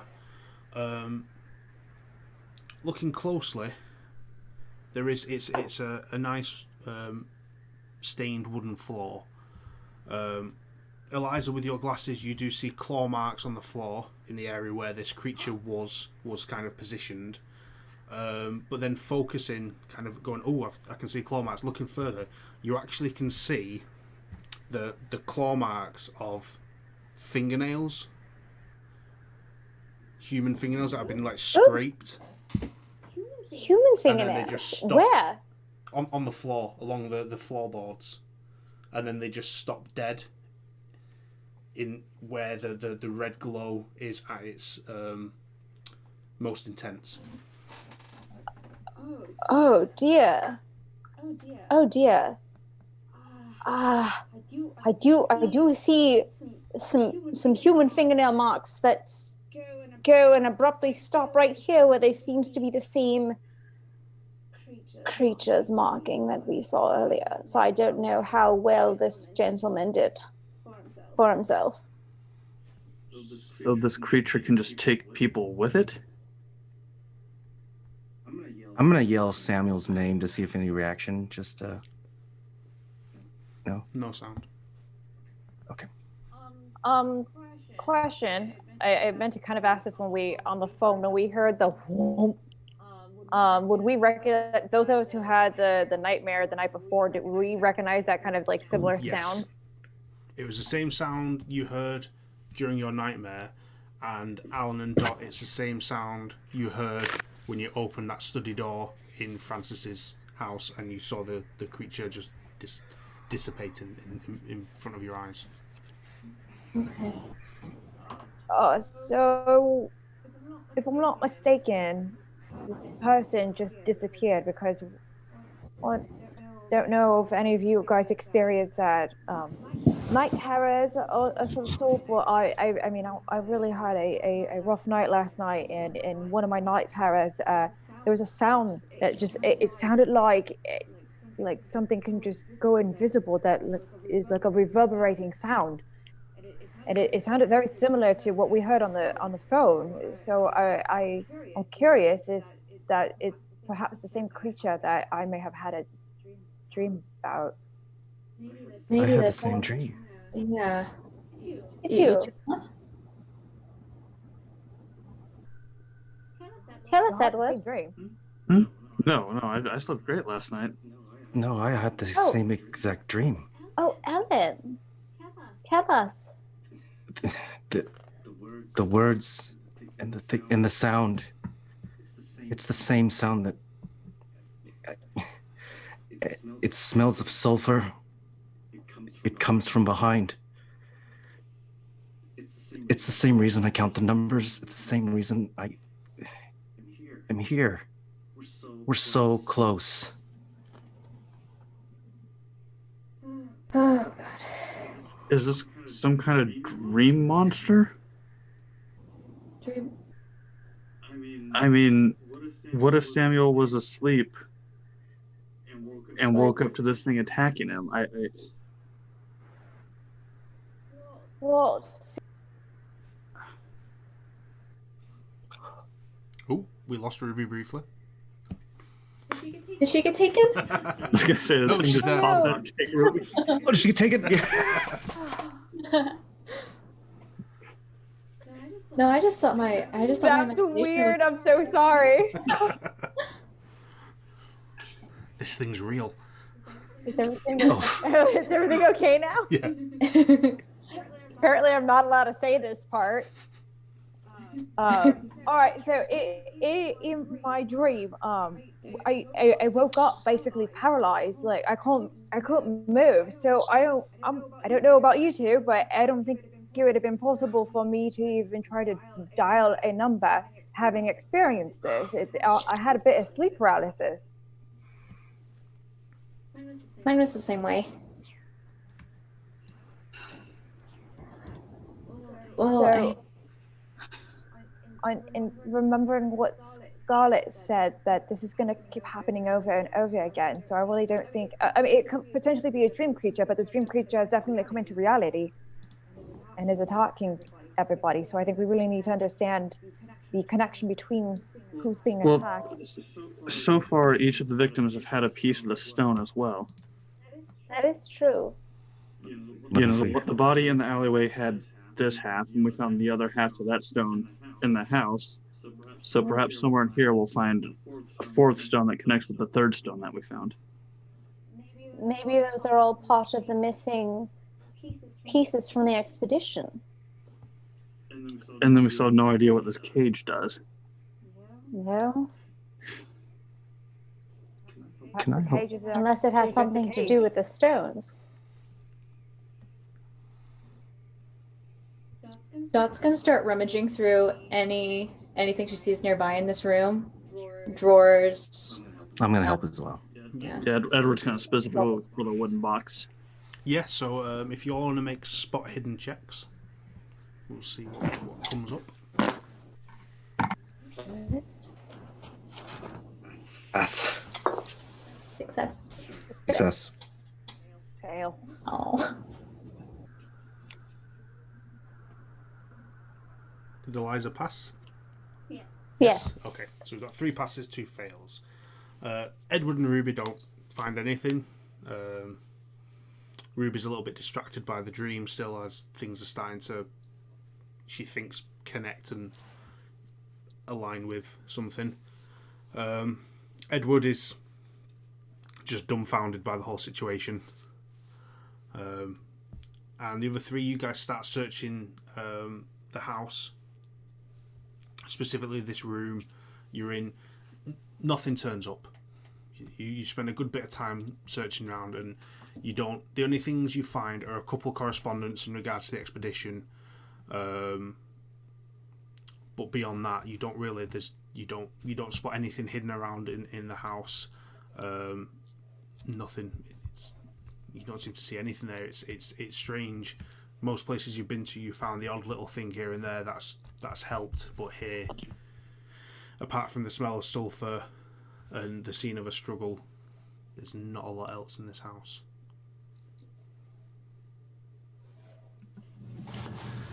He didn't sound like he was sleeping. That sound of fear in his voice did not sound like he was sleeping.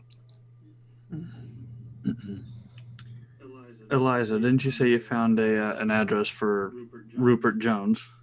Yes, I do believe I did want to go there straight away, but however it was curtailed by the phone call. So if there's nothing else here, I do think that we should head in that direction. I agree. Can I look at if there's any photographs of anyone that we maybe have seen in the other houses? I'm just trying to connections with them. You haven't collected any photographs of the people you've met or been involved with along the way. Samuel Haversmith does have a portrait on his wall of what appears to be him and his late wife.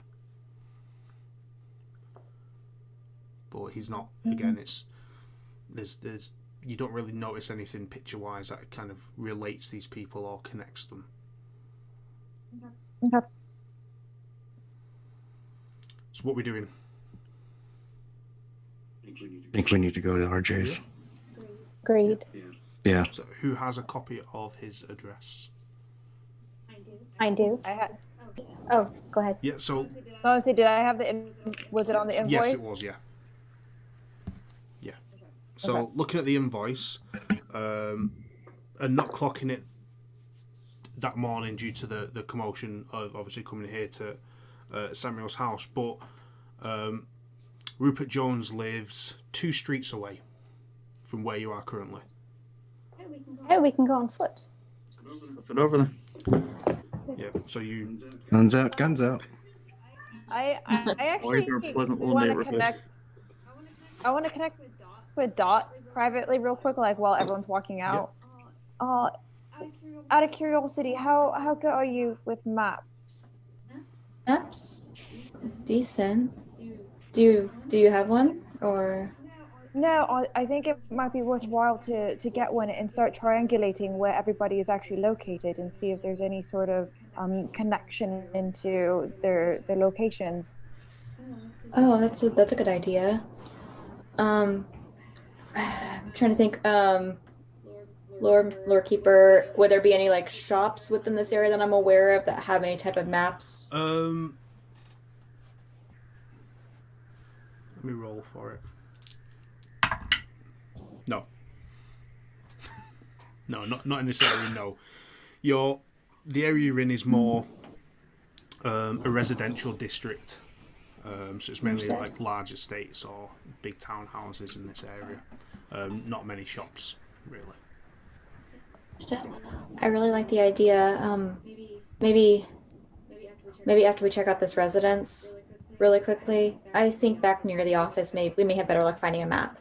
We can start definitely seeing if we can triangulate anything. Yes.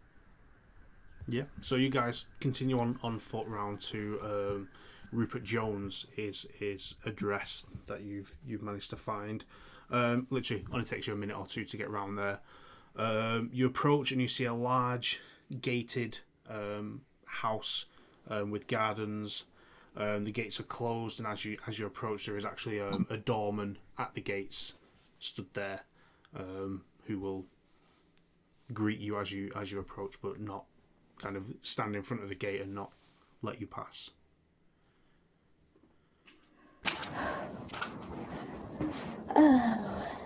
So how do we want to do this? Persuade them or Business. Agent Sitwell? I don't know. Person of British intelligence. You might have more sway. It's possible.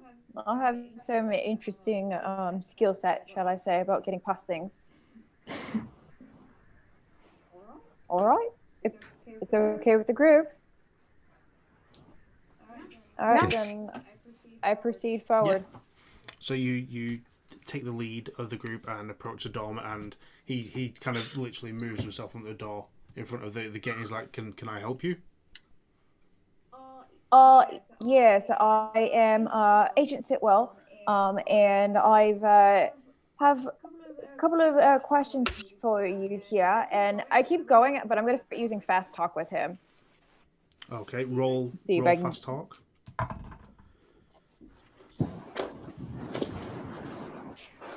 That is a barely successful, but successful. Okay. So you kind of throw these questions at him and kind of keep talking, and he's like, I don't know what you're on about, but if you're here to see the boss, he's not here. We can wait for him. It's okay. Well, you'd be waiting a long time. He's off out for the day. He's not coming back till late because he's got a meeting at the mill tonight. Well, I understand, but this is one of his favorite authors here who he invited here to have a signing, and she has a very busy schedule as well. So I don't understand why you just won't let us in, and we'll wait for him. Because it's private property and you can't come in.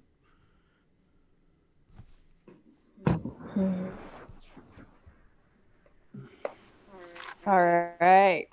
I'm going to try to intimidate him this time. Okay. Yeah. Roll for it.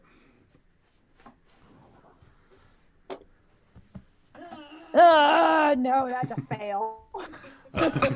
You try into it, and he steps closer to you, and you realise this guy's like 6'2", and quite stocky. And he kind of leans over and he goes, "Look, he's not here. You're not going in. You can either wait on the street or wait for him after his meeting. The mill's that way. Goodbye." Is he at the mill? Is he at the mill? Not currently, but he will be later. I see. What time will he be back here? After his meeting. They can sometimes run late. Which is... And the meeting... I see. What's the approximation that you're expecting your boss back? My job is to stand here until my shift's over. Then someone else stands here. Your job is. Well, that's just really sad, isn't it? I get paid for it. Keeps me going. At this point, I just nudge Dot and whisper to her, I'm like, pull out your gun. Maybe he'll. Open the carrying case. Hold up the rifle. Just not aiming it at him. Are you aiming it at him, or are you just showing off that you have it? No, I'm just holding it. As you do that, he sees it, and you see him kind of flick out his jacket, and you see he has 2 revolvers as well. He's like, look. How close? This is my job. I just want to know how close I am to him. You're probably about 2 foot away, a little bit back. Is he pretty, is he paying attention to the gun? I mean, I just want to gauge his awareness. He's clocked the gun on Dot, but his focus is on Ruby, who's been the one talking. Am I able to just probably go up to his... I'm going to try to see if I can go either to his left or right blind spot. You can have a go. Just to sneak in. Yep. Make a stealth roll, as you're kind of trying to do this covertly. Stealth. Oh, you're going to tell me I know nothing about stealth. Let's see. 19. 20. Success. Okay, so yeah, yes. While he's kind of focusing on this, you can move to just in his blind spot, just there. And I'm going to try to jab my medication that I've put into my syringe into his neck. Okay. And I'm not even going to look at like what vein or I'm just in and go.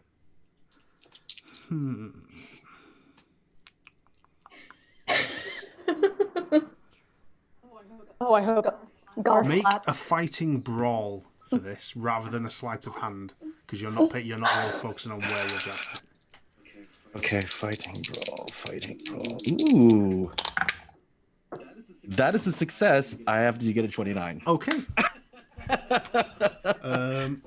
I will do a con roll to see how well it affects him. That was an 89, so that's definitely a fail.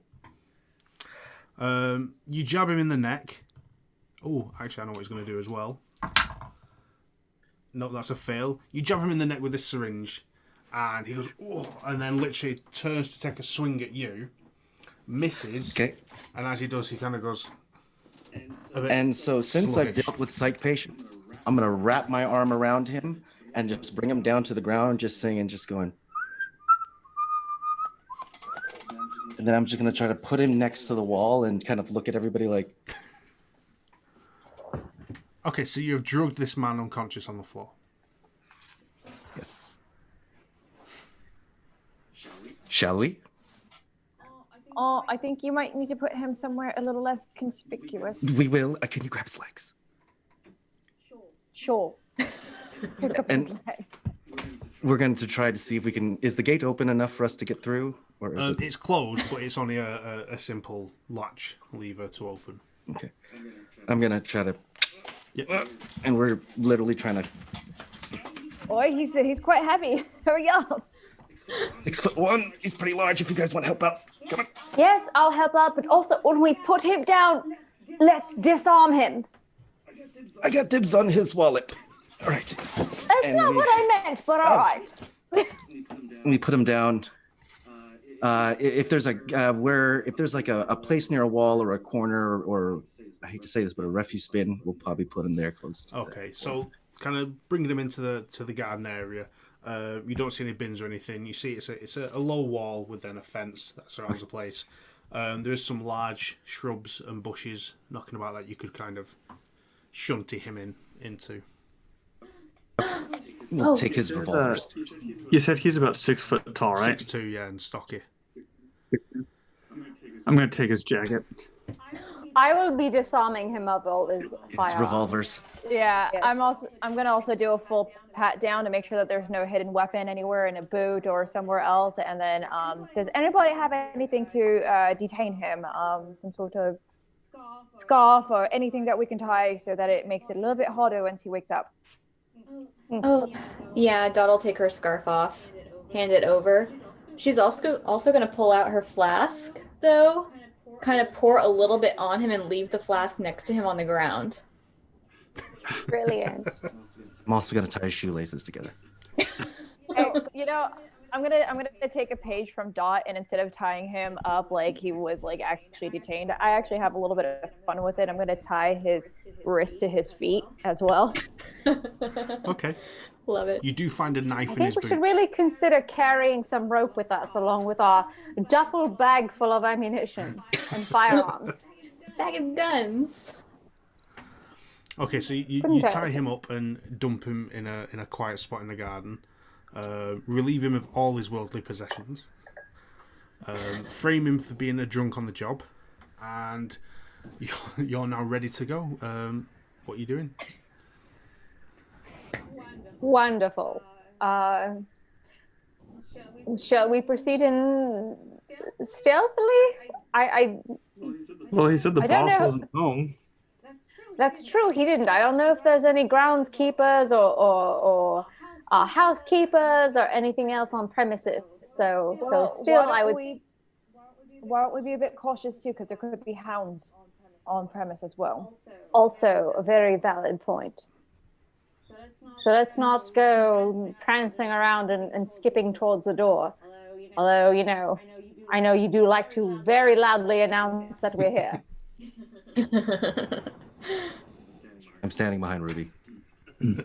Edward's going straight for the front door. Okay. All right then. So Edward heads to the front door. Oh, You walk up. You don't see anyone about. You walk up to the front door of the house and you stand there. Now what? Try to open it. Jiggle the handle, see if it'll. You grab the handle, turn it, and the door opens. Okay. Step on through. Make any sudden sounds. What? I said, don't make any sudden sounds. We're so good at this, guys. We're experts. Brown pants. Brown pants. Any sounds, the reaction to that? Is there anything in the house? Does it smell weird? Like, what is the description of our initial walk-in? Okay. You enter the house. This is a large estate, so it's a very big house. It's got a large open foyer with a double staircase and several open rooms around you. Initially, you don't hear anything. You do notice, very coincidentally, as you step in and you look through the foyer to one of the rooms at the back, has a large window. You do see someone walk past on the outside of the window, walk past and across, dressed very similar attire to the gentleman at the front. He doesn't notice or pay any attention. But you do hear a semi-quiet growling sound, and at the top of the stairs you spot a dog growling at you from the top of the stairs, and it starts to run and make its way down the stairs. Puppy. It's growling, its teeth are showing, and it's heading straight for Edward. Is anyone doing anything about this? I'm gonna wrap my. Do we have a fast enough time to like get between? No, it literally it runs down and goes straight for Edward. I throw a book at You it. throw a book at Can it. I? Okay, roll me Can either a fighting brawl or a straight dex. I'll give you the choice for you to throw this book at it. I'm going straight dex on this one.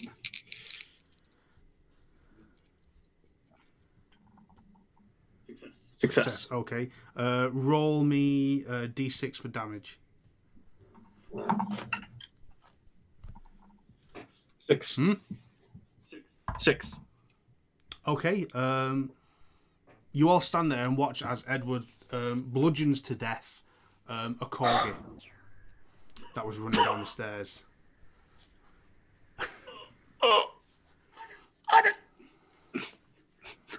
It had a pink collar on with a little tag that said princess. Oh. Why? Word. Okay. Why? I will go and scoop up Princess. And I'll take her out to where we tied up the drunk guard and lay her next to him. I'm gonna keep proceeding through. As well. Okay. As well. Okay. Oh, I'm just very sulkingly trudging forward, which is very sad. Welcome to Call of Poor Cthulhu. corgi. Yes. Okay, so you enter. Edward goes and throws the dog next to the unconscious drunk man, and then makes his way back in. You are now all inside the house. Do you shut the door behind you, or do you leave it wide open? It's shut it.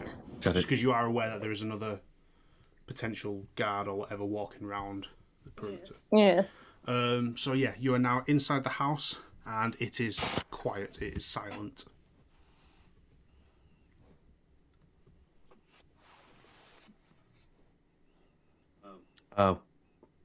Shall we start looking at the? Is there like a main, maybe main room or anything? So looking, you see that you're in the main foyer. There are a couple open large doorways. There is what appears to be a sitting room to the right. You can see through another doorway to the back right a dining room. At the very back is kind of like an annex between the dining room, what could be the kitchen that you can't see behind a wall. And to the left you see another sitting room. And where the staircase is, you see the staircase is kind of parallel, and then as you get up you get that kind of balcony effect at the top. There is a closed door underneath the left staircase as well.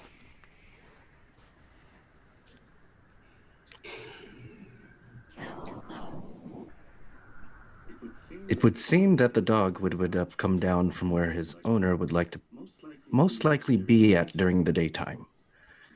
That's what my dog does.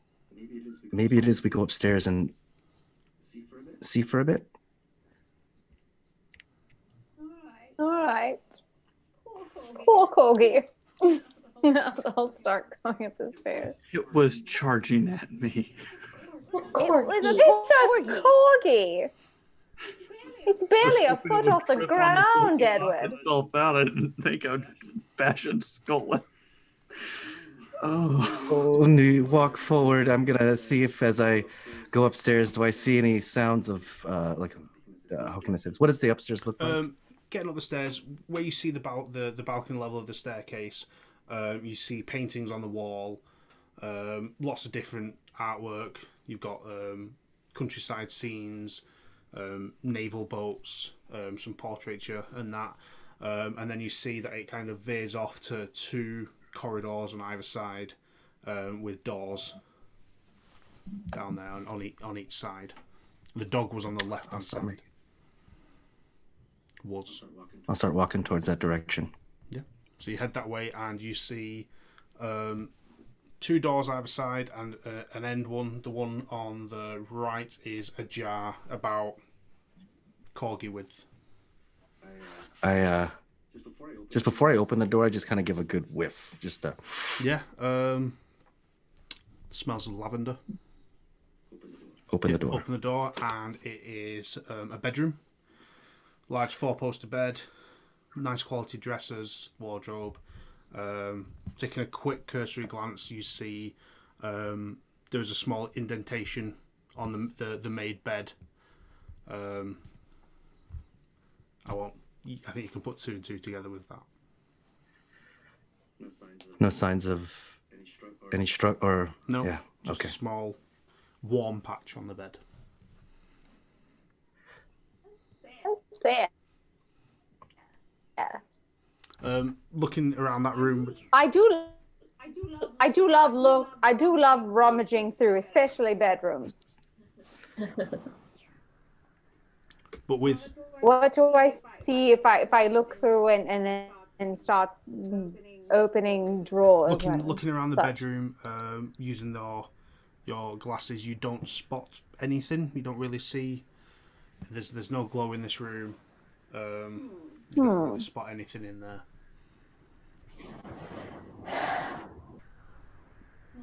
Even if I start rummaging through, do I see anything? Find anything in the dressers or? All you find in this is it's a well-kept bedroom. The drawers and everything have just good quality linens inside them, good quality clothing. Best of the best, really. Well, I say there's nothing to find here unless we need to find a change of clothes later. Noted. Downstairs we go. Yes. Okay, so you head back down to the ground floor. Whereabouts are you looking? You said there was a door near the stairwell? Yeah, you've got the two stairs that go like that. There's where the balcony is, there's a big open doorway underneath that leads through to an anteroom, to the dining room and sitting room, and then the kitchen that you think's at the back. On this side, there is before you get up the stairs, there is another sitting room, but where the stairs head up, there is a door underneath that's closed.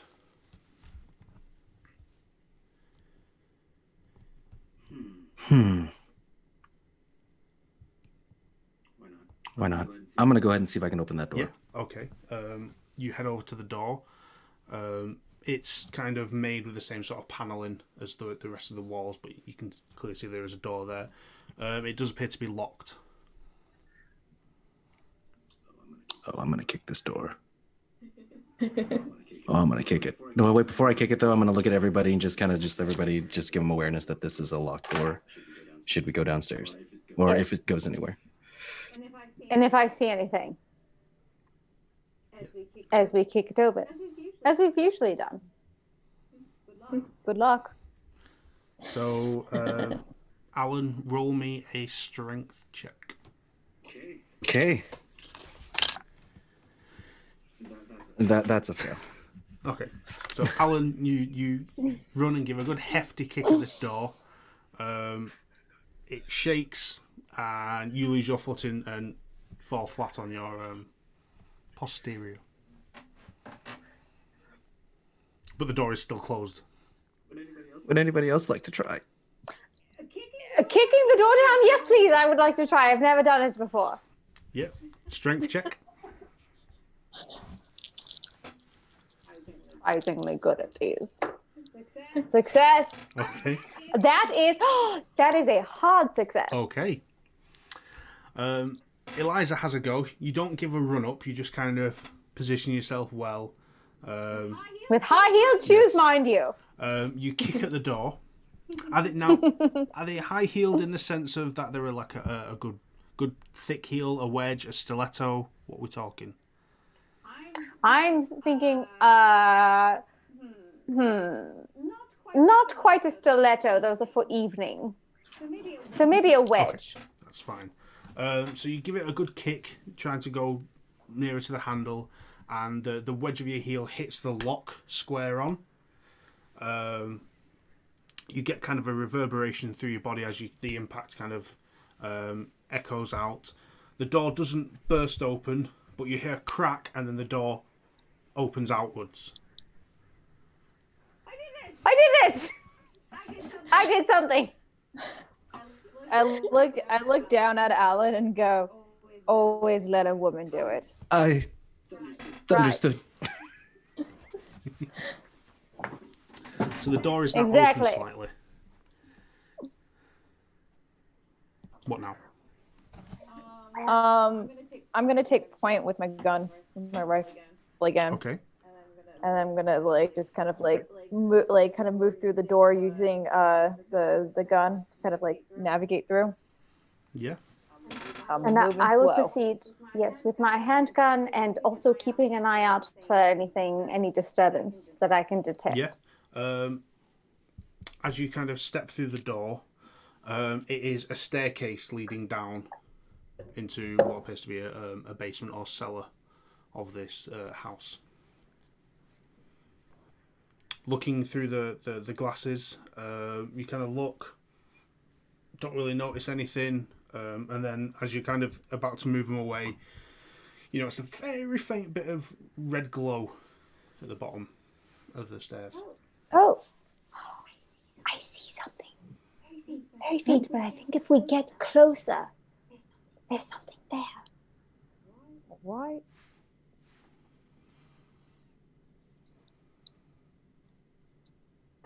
As I proceed forward. Are you guys stealthing ahead? If you're trying to. I am at the top of the stairs. I am not going downstairs.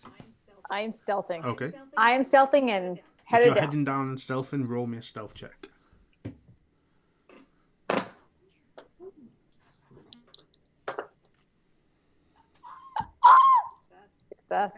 Where is it? Hard success. Okay. Ooh, congratulations. So the three ladies going down and the two gentlemen staying at the top. Yeah, and as the third, whoever's taking up the back there, as they enter into the staircase, Edward just kind of gently shuts the door behind them. I'm sorry, that was a critical success, not a hard Okay. success. So I assume that given that Ruby had taken point and Eliza was following, I would have been the one that Edward shut the door behind. Yes. And she's going to very slowly turn around and whisper, "Are you kidding me, Edward?" So, doctor, do you want to go raid the liquor cabinet? Actually, I've got some bourbon here. Oh, But well, let's wait just in case if we hear anything and we have to close this door. And I see if the stiletto, the lock is broken just in case, but I'm not gonna. We're just gonna be there to open it just in case if anything happens. But we're gonna share the brandy back and Okay. forth. Okay. So the ladies head down the stairs. You get to the bottom. It's about 20 steps down. There is a very short corridor, maybe just 6 or 7 steps long, and then there is another door. It's from under that door that Eliza with her glasses can see a very faint red glow. This is it. It's right here. That door. Okay. Yes. All right. Everybody All right, ready? Wait, what are we doing? I don't know. Are you What gonna kick the door again? Yes. I will kick the door again, and everybody be ready to fire. As will I. On the count of 3. All right. Okay, so I pull back and I'm gonna get like a little bit behind Eliza to the right, so I make sure that I don't hit her. Mm-hmm. Okay. And you're And just so I going will to straight away attempt to kick the door. Kick the door down. Is this strength? Yes.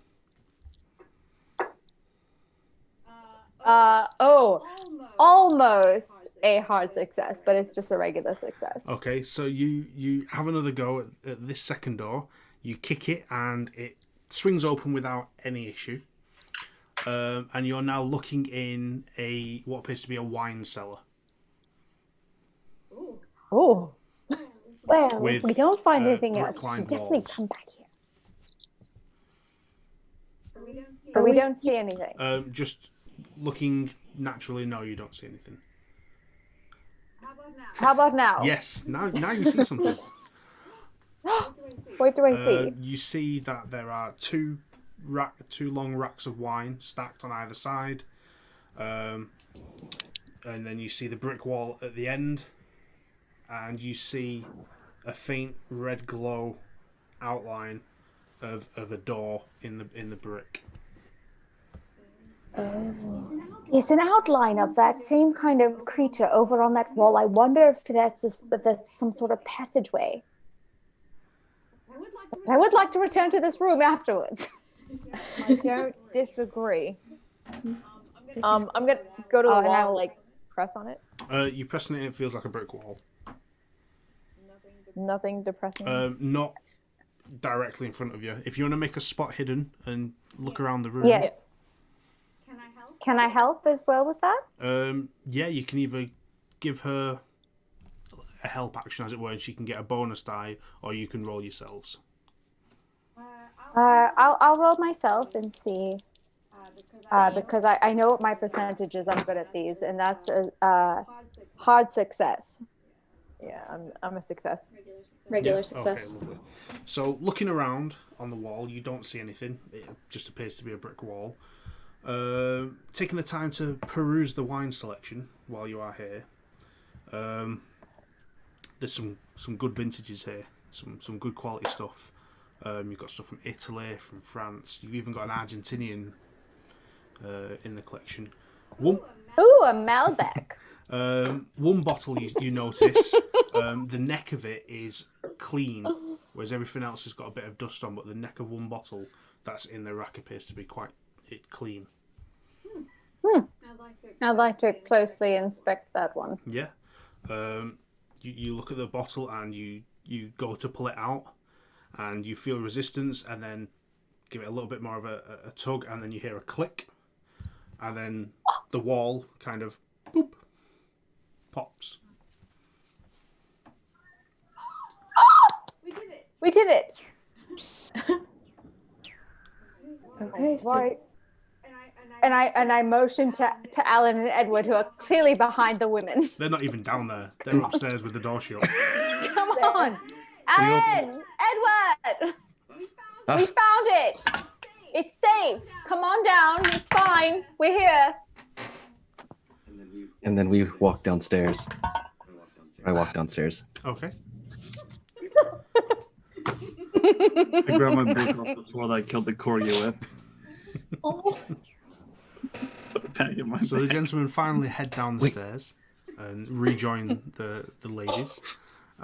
You see a wine cellar. You see that the brick wall at the end of it has popped open and a doorway is now visible. So what's through there? No, Edward, you should go find out. You just told us it was safe, so you lied to us? Oh no, Well, it was I safe in didn't this do that. room. Safe in this room here. Nothing there. We haven't gotten in there yet. she didn't lie. You didn't ask. So Proceed with caution. And gun out, Edward heads in. So you're proceeding through this doorway? Yeah? Yes. Okay. It is very dark down here. There is no apparent light source.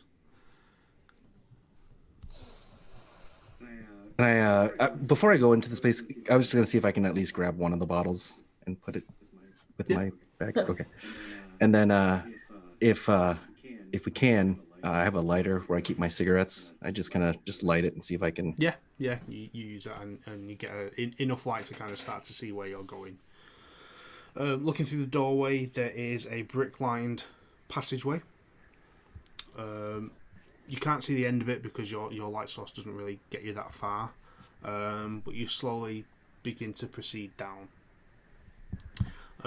Working your way down, taking a couple steps at a time, and slowing the pace. You notice that there is a sharp bend coming up in the tunnel, and you're starting to hear sounds and what appear to be a voice coming from the end of the passageway. Continuing forward at your steady pace, you can hear the sound of someone speaking, and you can begin to see a light source at the end of this passageway. Again, but the light source is around another bend. What do we hear? The And sound. looking, yes. And then also looking through, do I see anything? Looking through the glasses, you see that red glow. It is brighter at the end of this passageway. Not to that intense level you've seen before, but it is brighter. You can hear a man's voice speaking. You can't quite understand what's being said because it's echoing on the passage walls. You'd probably have to get towards the end of this tunnel before the light source at the bend to be able to hear everything.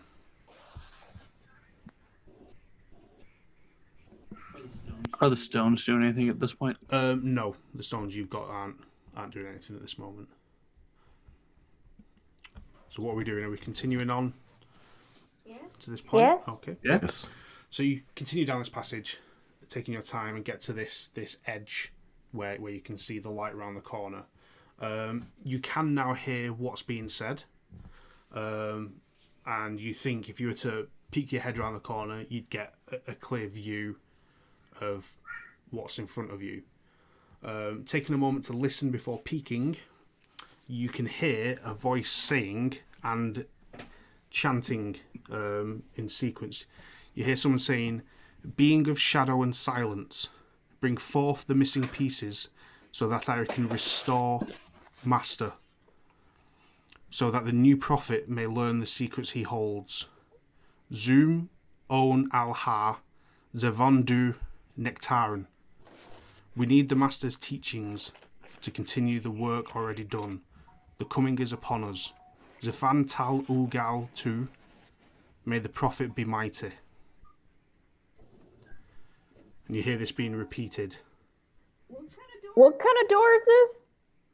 It's you're not at a door. In front of us? You followed this passage, and it's a sharp turn, and you can hear this from round the corner where the light source, where the glow of the light source is beyond.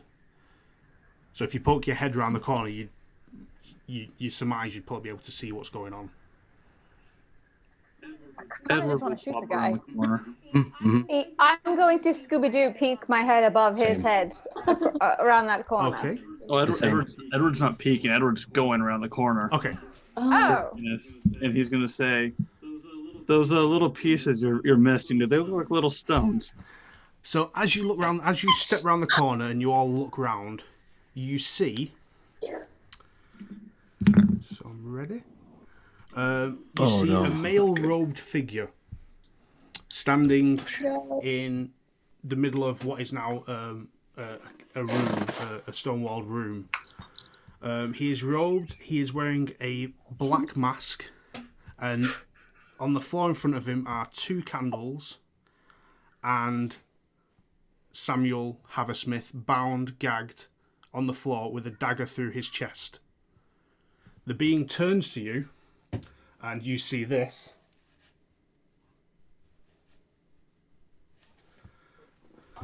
I open fire. Okay. So make me some firearms check. Excellent. I'm shooting with my rifle. But yeah, that's what you see. And that was literally right on. I needed 35 and I got a 30. So, yes. Okay, roll damage. Rifle. Roll me a d6. That is a 4. Okay, so you turn and fire. You hit this person in the shoulder, and you see him kind of take the impact and move. Turn back. They take the damage, and they're kind of shocked by it. Taking that second, once you fire to look, you see that they're holding something in one hand, what appears to be a large flat object, and the other hand is kind of like that, outstretched. They take the impact. You see them lean down and grab the dagger out of Samuel's chest, and they start chanting something different. They start to say, "Detan wa levun sedum," and they start repeating it over and over. And they kind of stood there holding this a dagger and then this other object. Sorry. Go ahead. Dot would like to go stand right up next to Ruby, also with her rifle, and take a shot. Yeah. I will also line up with the other 2 ladies. I am also going to start shooting randomly. Randomly. Randomly. Success. Okay. So you've got a Your rifle. success. And that's a D6? Yeah, roll me a d6. Just out of curiosity, is Edward in front of us? Yes. Yeah, Edward went in there first. So far, Oh. though, you've not hit him. Alan, 2 for the damage. I got a 25 and what's your... out of 75. Okay. Is anyone else shooting? No, once that first shot would have gone off, Edward would just drop to the ground. That's fine.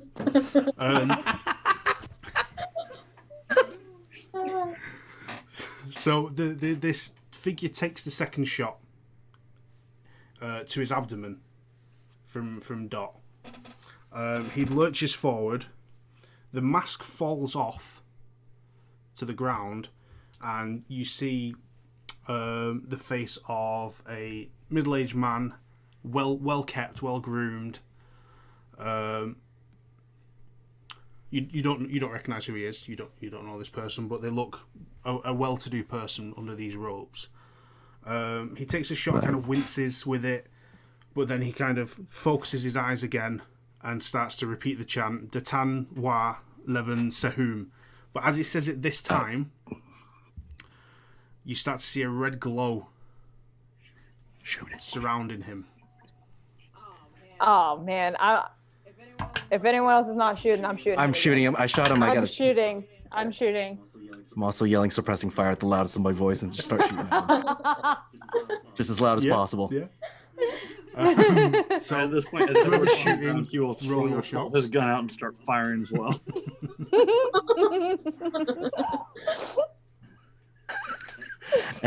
I got a 25. Do I roll as a D6 for damage? If it's a handgun, roll me a d4. Yes. Ooh, D4. And I got a 3. And even if I run out of rounds, it's just click, click, click, click, click, click. I'm just pointing at random things. Yeah. As you're doing this, he takes another hit to the abdomen. Other shots kind of go wild.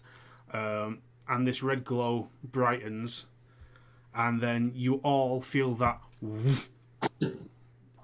And in a split second, behind this robed and unmasked figure, you see this creature stood on 2 legs, 2 arms stretched out, elongated limbs.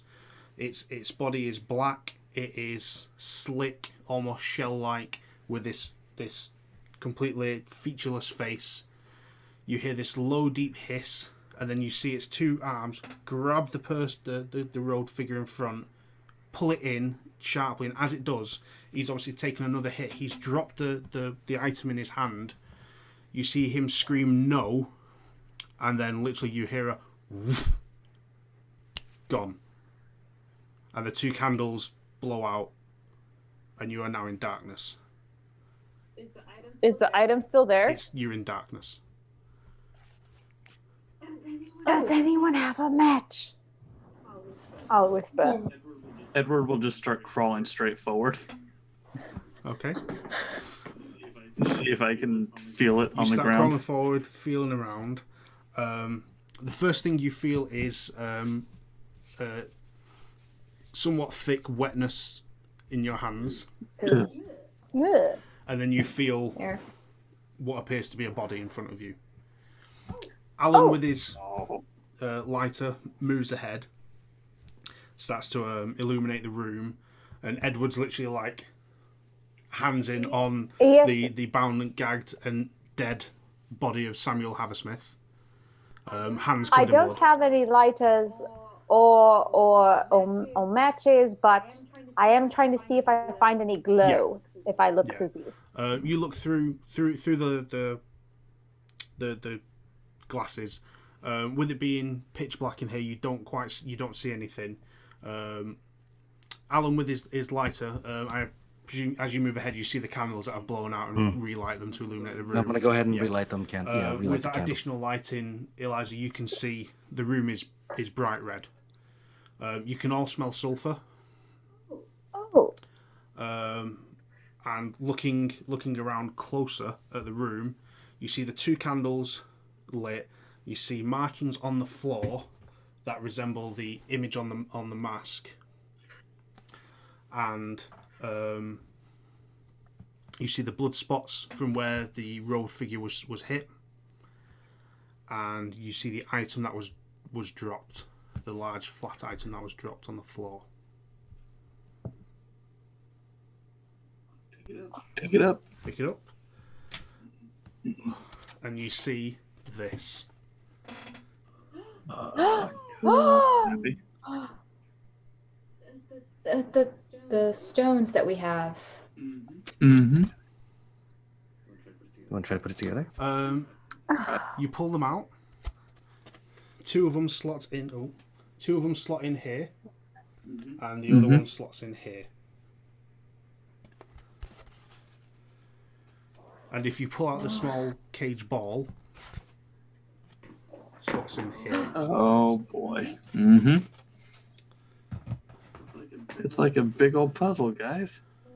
Well, wasn't he saying something about bring the missing pieces? Well, I was going to ask him about that, but then, somebody decided to straight up shoot him. Well, you weren't doing a very good job either, which is revealing what we were doing.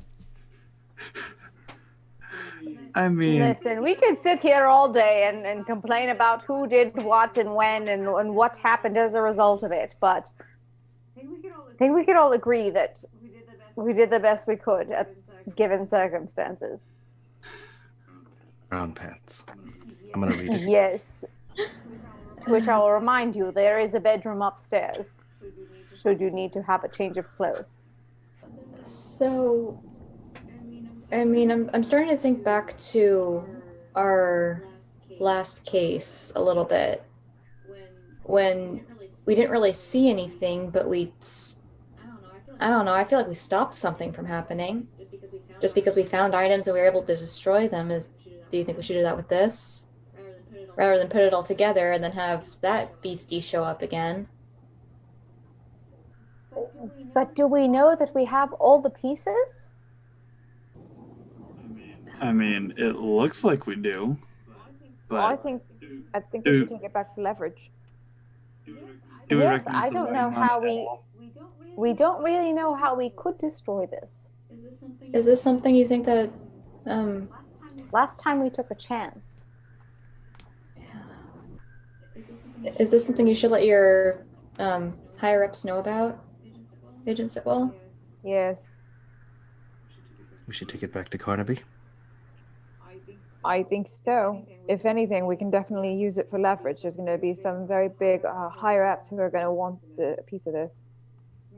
Yeah, but at the same time, do we fully trust the intentions behind owning such a thing? No. I know that. Go ahead.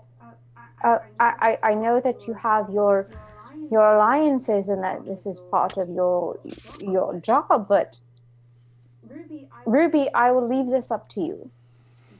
If you think that handing over this information is beneficial, then yes. But if you have any sort of doubts in your mind that maybe somebody will use this or abuse this sort of power, then I would please beg you not to. I would beg you to go against everything that you would believe in your line of duty. I firmly believe that my colleagues have the best intentions for these items. It is in our best interest to report such an incident so that we can get the proper assistance. All right then. I think if you truly believe that your colleagues are on the proper side of this issue, then I believe you. They're mostly honorable people. Not all of them. I can't speak for all of them, but the ones that I'm working with, yes, they are honorable people. I will say that I trust you. Thank you.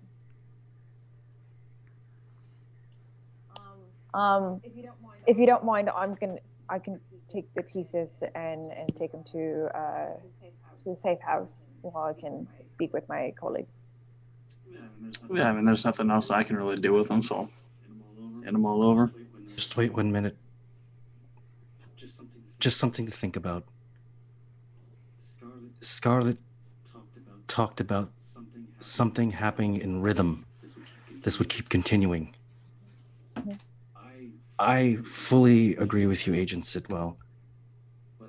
But I also know that you may have the best intentions for your sister, and to give her the opportunity to look at this may tell us something that we can't see.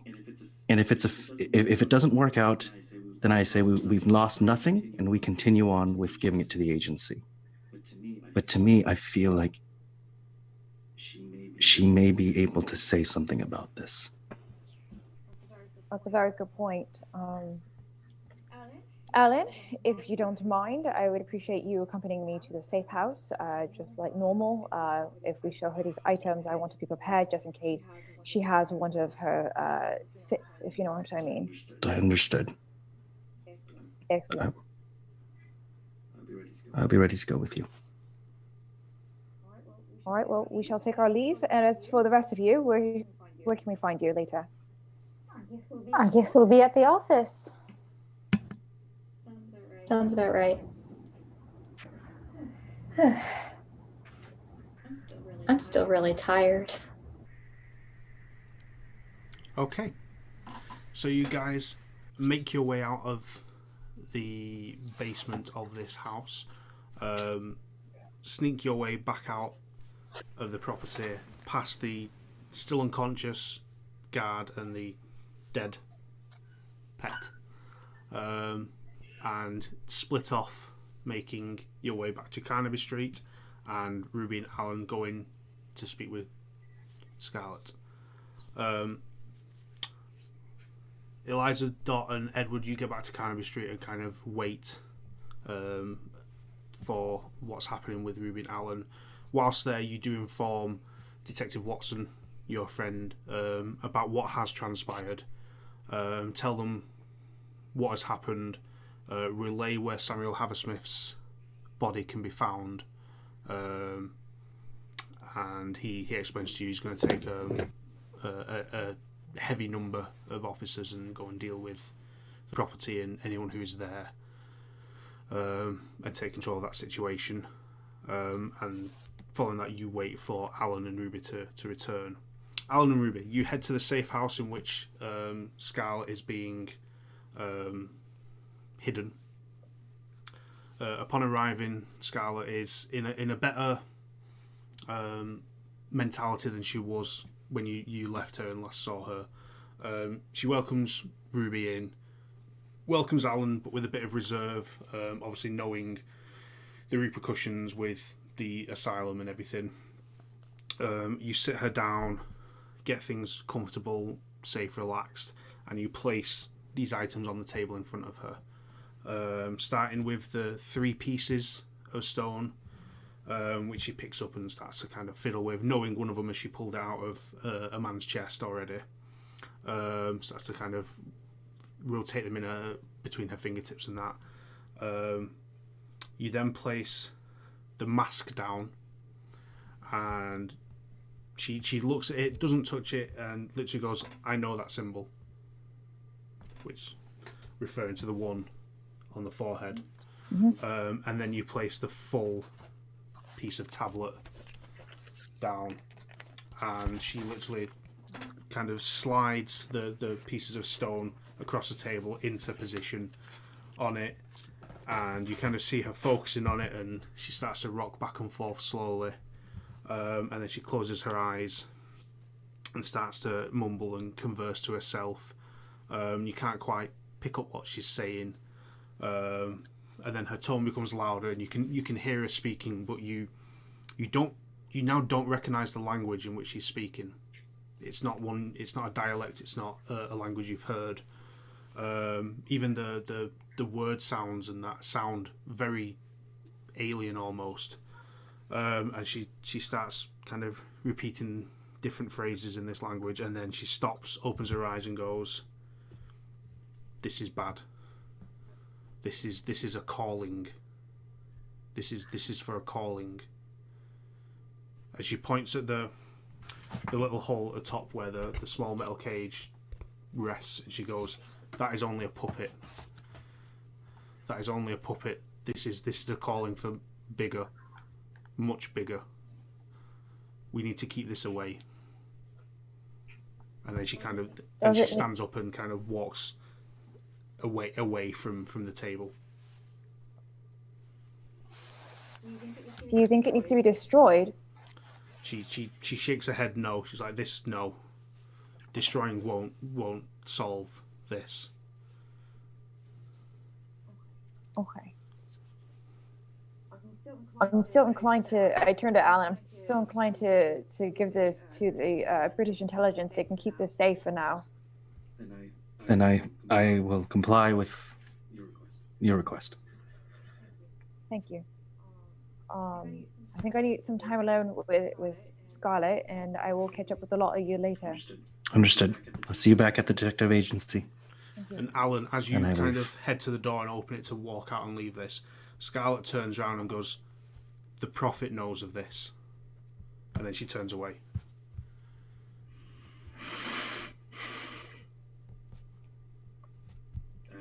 I kind of look at the two sisters talking to one another, and I gently close the door so they're have the time together.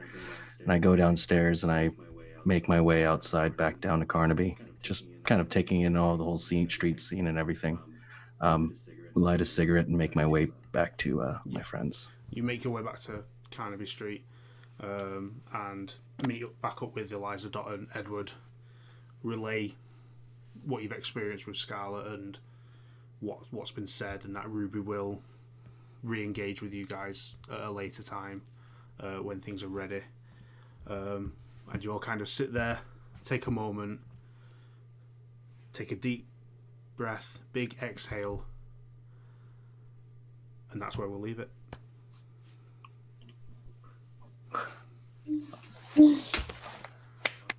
Awesome work. So thank you very much, everyone, for watching this case file. Thank you to my amazing players for joining us on this.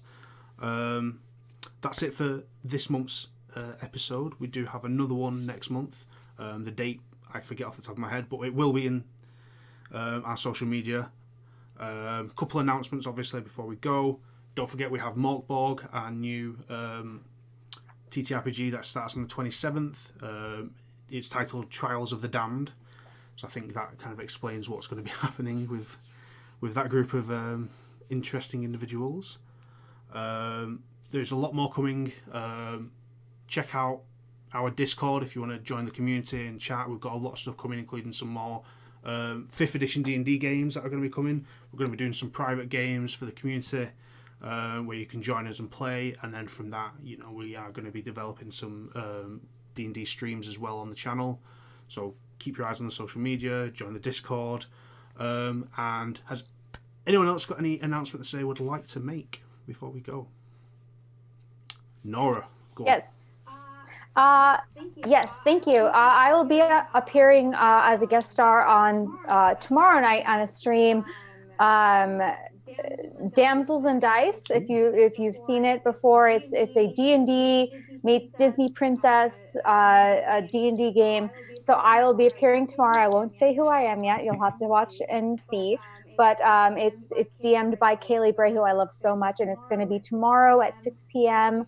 Pacific time on twitch.tv/dice and everything nice. And then you can catch me every Monday on Into the Mist, which is a Curse of Strahd official D&D sponsored game that is on twitch.tv/realmsmith, or if you watch on twitch.tv/DND on the D&D channel, it's on 4 p.m. Pacific time on Monday. Wonderful. I'm excited for that for tomorrow. Anyone else, anything before we want to go? Any shout outs? Are we all good? Are we all petrified now?